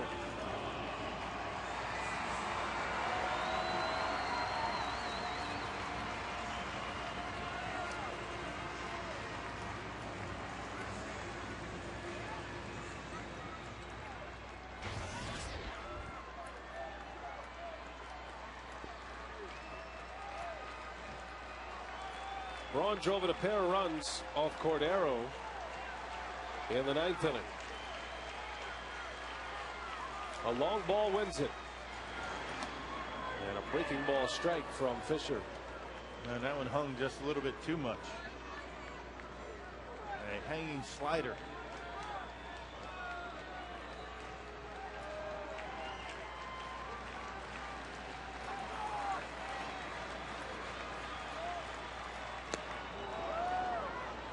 Oh, 2 to Braun. Good slider that time.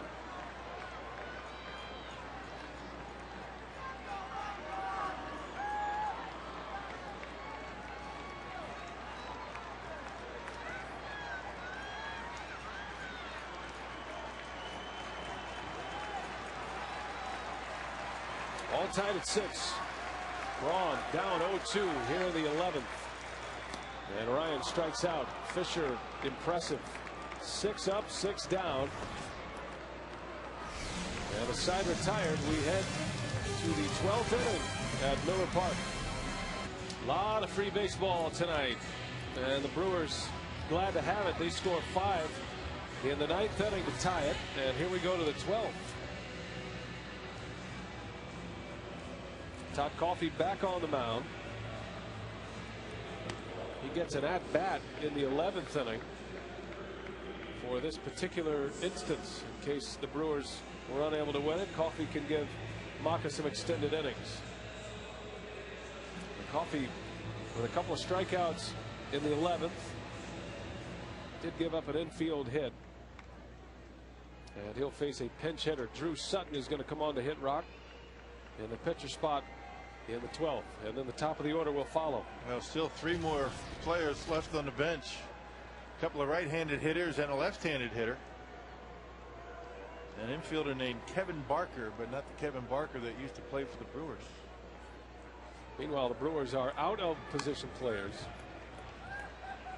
We have just been informed by members of the Reds broadcast team that Micah Owings, a starting pitcher, is down in the bullpen and would possibly be available tonight.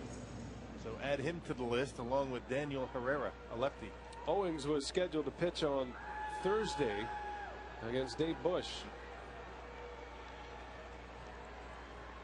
So Coffey trying to get it to the bottom of the 12th, still tied. Drew Sutton pinch hitting for Cincinnati.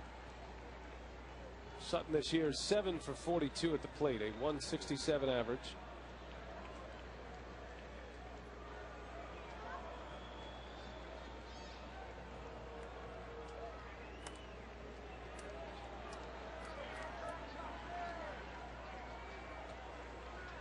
If you're the Cincinnati Reds, you have to wonder what happened in this ball game, because in regulation the Reds were 4 for 19 with runners in scoring position, had a 6-run lead, or check that, a 5-run lead going into the bottom of the 9th.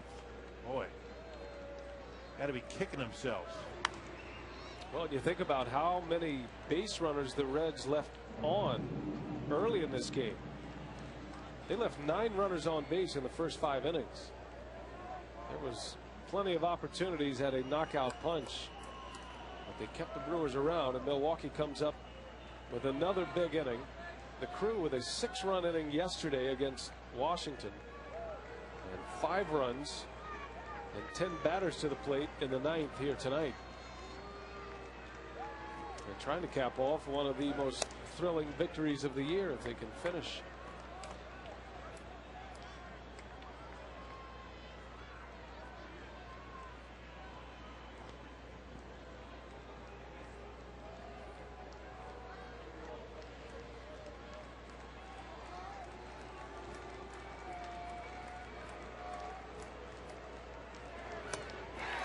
Coffey strikes him out. Has 3 punch outs. 3 of the 4 outs recorded coming on the K. Gave him a high hard one. It looked like ball 4, but Sutton goes after it and comes up empty. Still good velocity for Todd Coffey.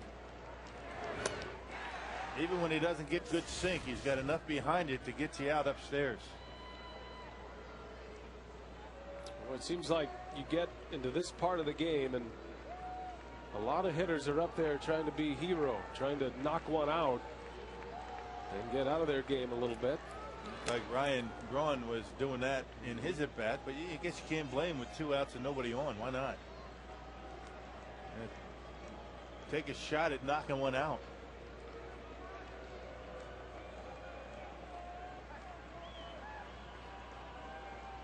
Top of the order, Drew Stubbs at the plate. His 7th plate appearance. Cameron got a late break, has to charge a little bit, makes the play for out number 2. 2 up, 2 down for Coffey. 7th plate appearance for Stubbs. He's 1 for 6 tonight with a walk. And 2 outs for Paul Janisch.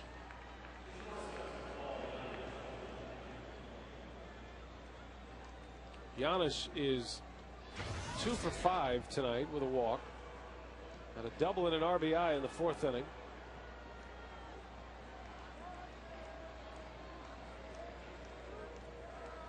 Joey Votto is on deck. Coffey buzzes the tower as he sends Janisch to the dirt.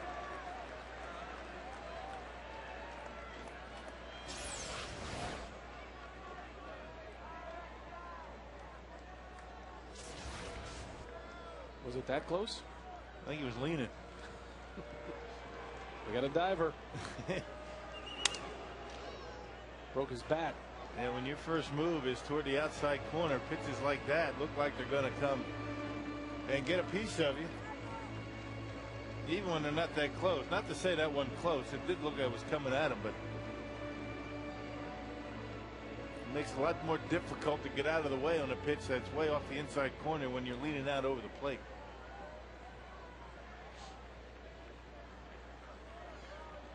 Janisch has 1 career major league homer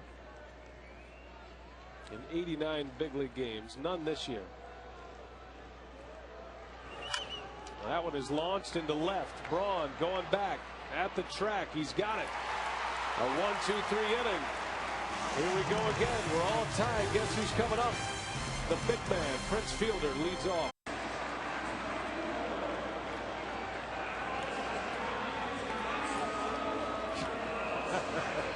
You know what? You hang around long enough, you get a bonus sausage race. And we tip our hat to all of these fans still here at the ballpark and all of you still watching. Yep, not even the sausage go home early, right? No, this is fun, man. If you're going to stay this late, you might as well win. That's right. Milwaukee scores 5 in the 9th to tie it. Down 6-1 with 1 out, and they come back and tie it up. And Prince Fielder is ready to lead off for the Brewers here on the 12th. We take you back to June 27th, and it was Prince Fielder who walked off for the Brewers and plated Corey Hart. That was against the Giants. And everybody in the ballpark has one goal in mind for the home run derby champ.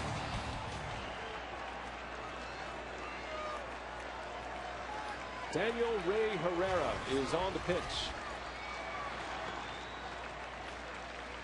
Now, Herrera doesn't throw hard at all. He throws a slider, a fastball, and a screwball.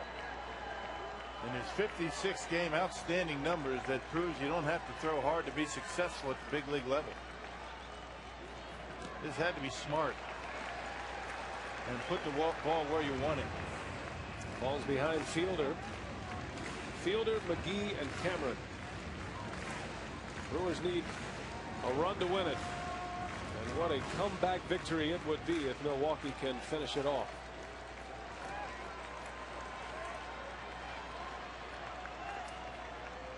Prince sitting on 33 home runs. He had a single his last time up.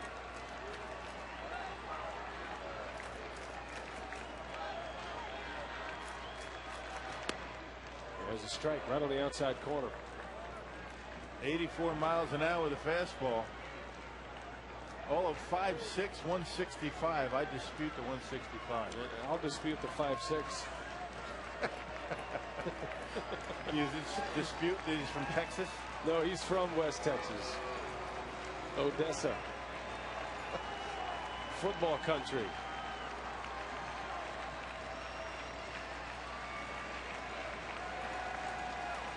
Two balls and a strike to Prince. Oh, Fielder had a huge cut. 2-2.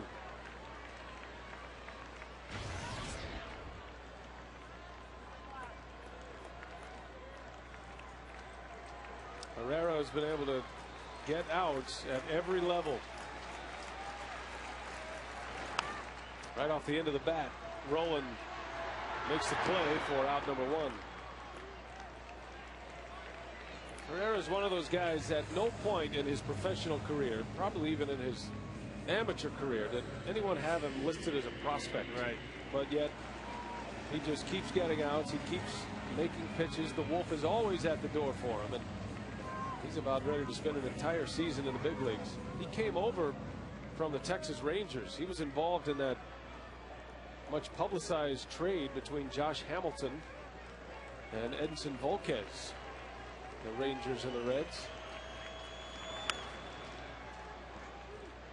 Always told him he's not big enough, doesn't throw hard enough. Not going to be able to withstand a full season. Not strong enough. But here he is having a terrific season. And putting up some very good numbers in a hitter's ballpark. Great American ballpark. He'll frustrate a hitter all day long. He throws a screwball, which is actually more effective against a right-handed hitter than it is a lefty. It's like a reverse curveball. Kind of looks like a right-handed curveball.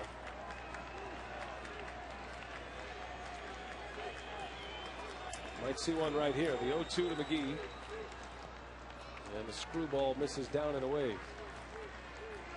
Hasn't thrown a pitch over 84 miles an hour.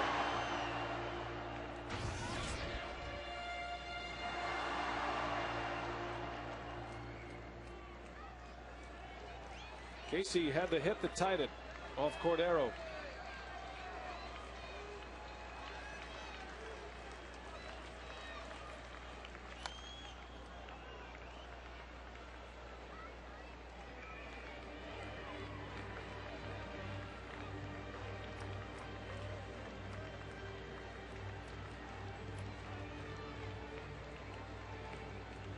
McGee with plenty of power. The 1-2. Casey bounces one to Rowland. And out number two. Fielder and McGee retired. A couple of ground outs. Just can't wait back long enough, can you? I mean, that's the thing with Herrera. He gives you all arms and legs, and that looks like he's going to throw it pretty good at you. Just never gets there. Like he pulls a string, literally.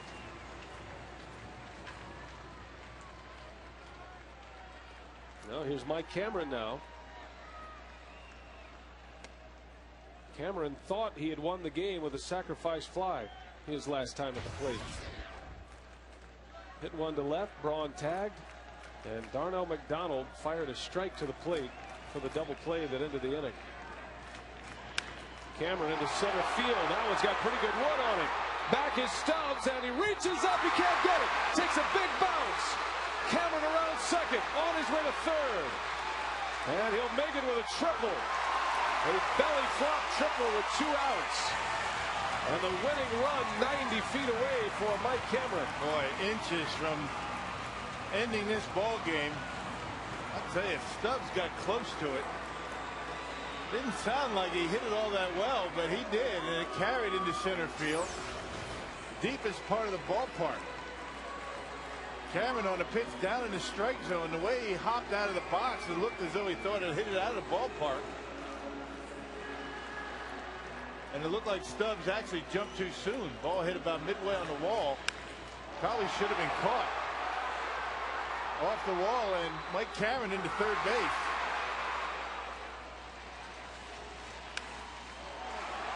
Right there, I think Mike Cameron thinks he hit it out of the ballpark. And then got on his horse and ends up at third with a triple. Brewers have a good man at the plate, a contact hitter in Catalinato. And he takes a strike from Herrera. That's Mike Cameron. That ball gets away from Corky Miller. You got to think about scoring. Cameron ready to run. He throws that slider and the screwball in the dirt. Ball and a strike. The last time the Brewers won a game when trailing by 5 or more in the 9th was 2004. They did that against Montreal. They have a chance to do it right here and now. Ball and a strike to Catalinato. Count goes to 1-2. In that game in Montreal, or against Montreal here at Miller Park, the Brewers scored 5 to tie, and then they won it with 3 in the 14th inning. 1-2. Count stays at a ball and 2 strikes. Catalinato looking for his first hit.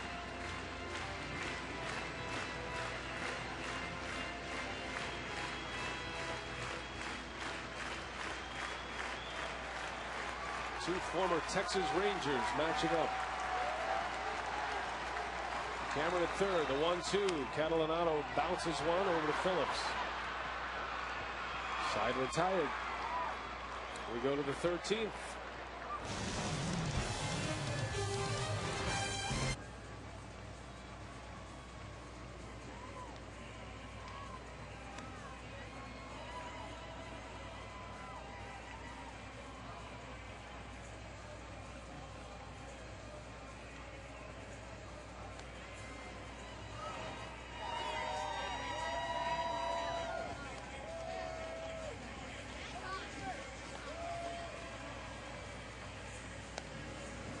Well, that total board keeps extending, doesn't it? We head to the 13th inning at Miller Park.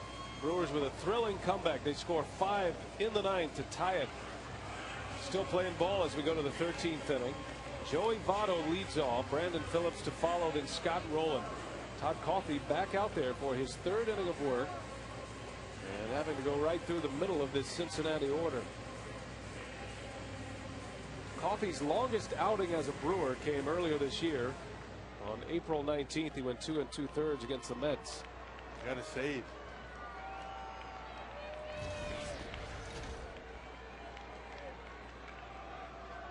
And Maka will ask him to go 3 here tonight. Still has good velocity. Coffey has struck out 3 batters in his 2 scoreless innings. He's given up 1 hit, an infield hit by Darnell McDonald.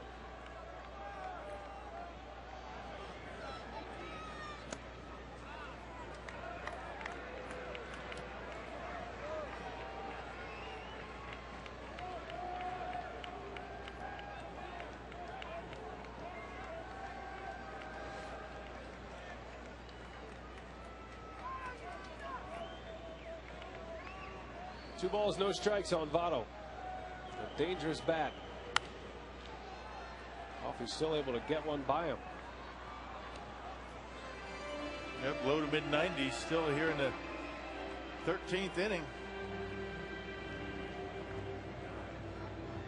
Well, Todd Coffey has been invaluable out in that bullpen. He can do an awful lot for you. A lot of different roles he can fill. Setup man, now he's becoming a long reliever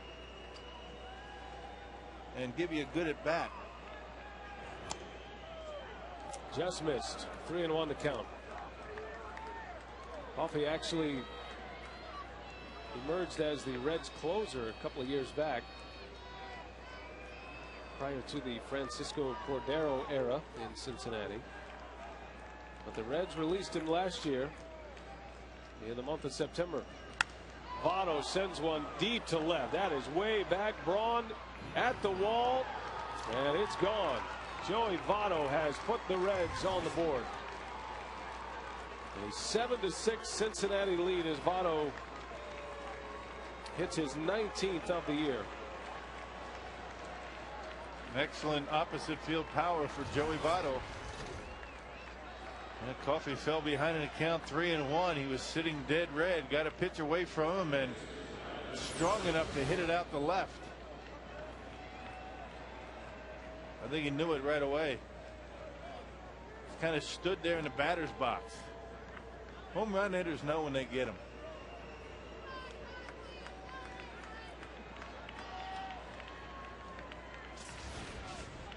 So the Reds have the lead again. And here's Brandon Phillips. Coffey has only given up 5 home runs all season.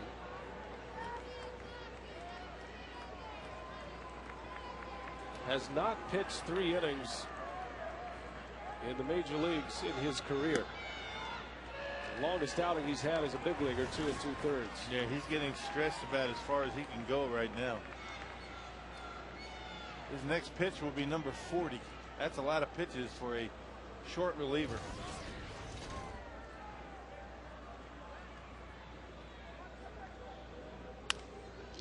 Bouncer to McGee. First out of the inning as Phillips rolls out.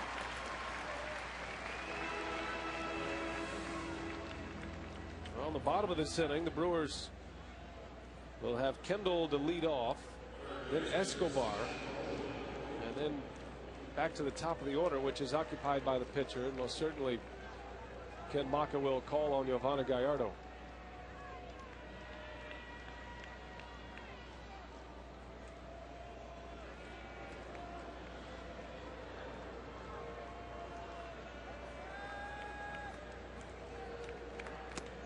Scott Rowland takes a strike.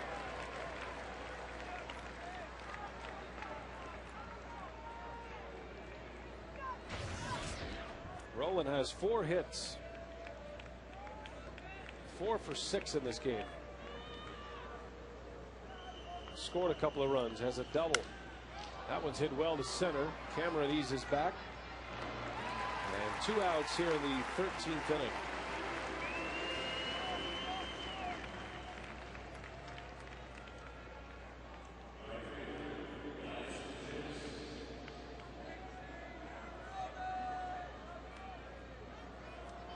Two outs, nobody on. A run is in on a Votto homer. Opposite field smash that has Cincinnati back on top.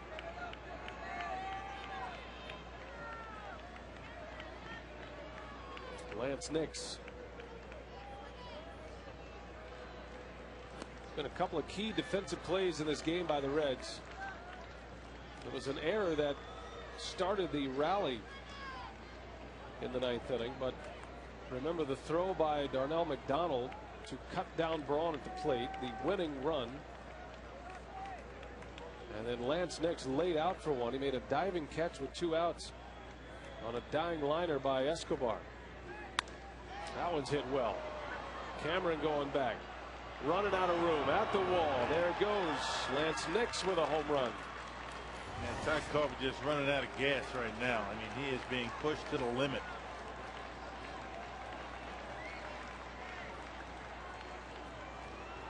Well, he's trying to give his team as much as he has, and he's pretty much emptied the tank here tonight.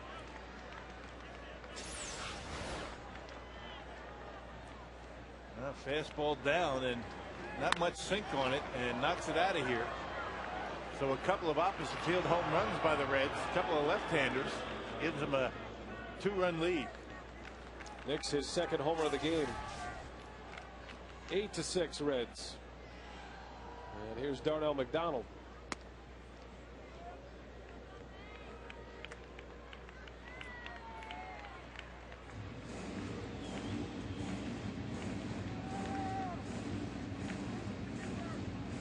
Nix home run in the 7th inning gave the Reds a 6-1 lead.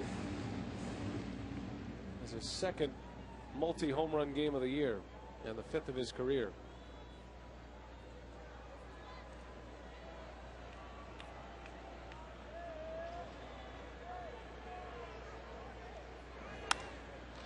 In the right, Catalanado backs up, and the side is retired, but 2 solo homers has the Reds up a pair. Can the Brewers drum up some more magic here at Miller Park?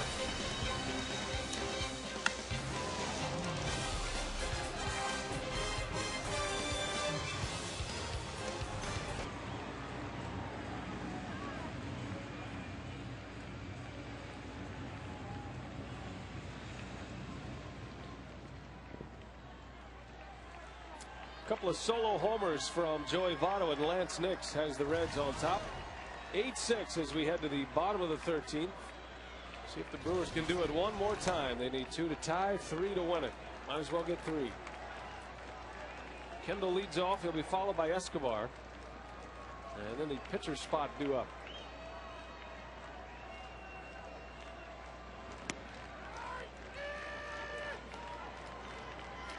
Danny Herrera pitching in his 2nd inning. Brewers had the winning run at third base last inning with 2 outs. It's amazing how close the Brewers have come to winning on a number of occasions, on at least 3 occasions. Even the base hit by McGee that tied it, he hit it so hard Braun couldn't score the winning run. No, that's a situation that, why they couldn't win the ball game in regulation, because Cameron just hit the ball right on the line, not deep enough. You get under that baseball, game over. 1 gone here in the 13th. But you know what they say about ifs and buts, right? Candy and nuts, be Christmas every day. Reds had an opportunity on a number of occasions to blow this game wide open. They essentially were handing that game to the Brewers on a silver platter, and they almost took it. Here's Escobar. Herrera keeps pumping the strikes in there. Well, let's see if Escobar can reach base. Set up some dramatics with Giovanni Gallardo coming up.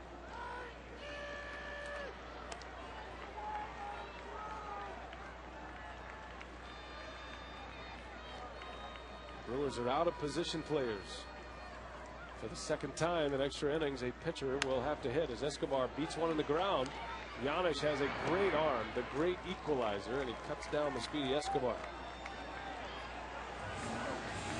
Well, 2 outs. Brewers down to their last out. And here comes Gallardo. Gallardo has 2 homers this year. He homered off Randy Johnson in April. That was his first start of the season. That was a 3-run home run. And then he homered against Pittsburgh. The only run of the game, and a 1-0 Milwaukee win.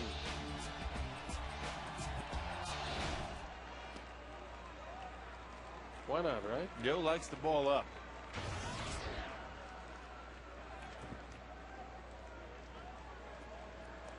Last hope for the Brewers. Their ace pitcher.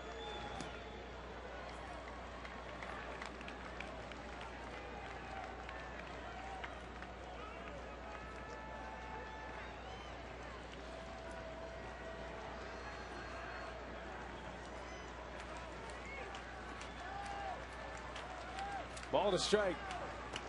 And Gallardo cuts through a breaking ball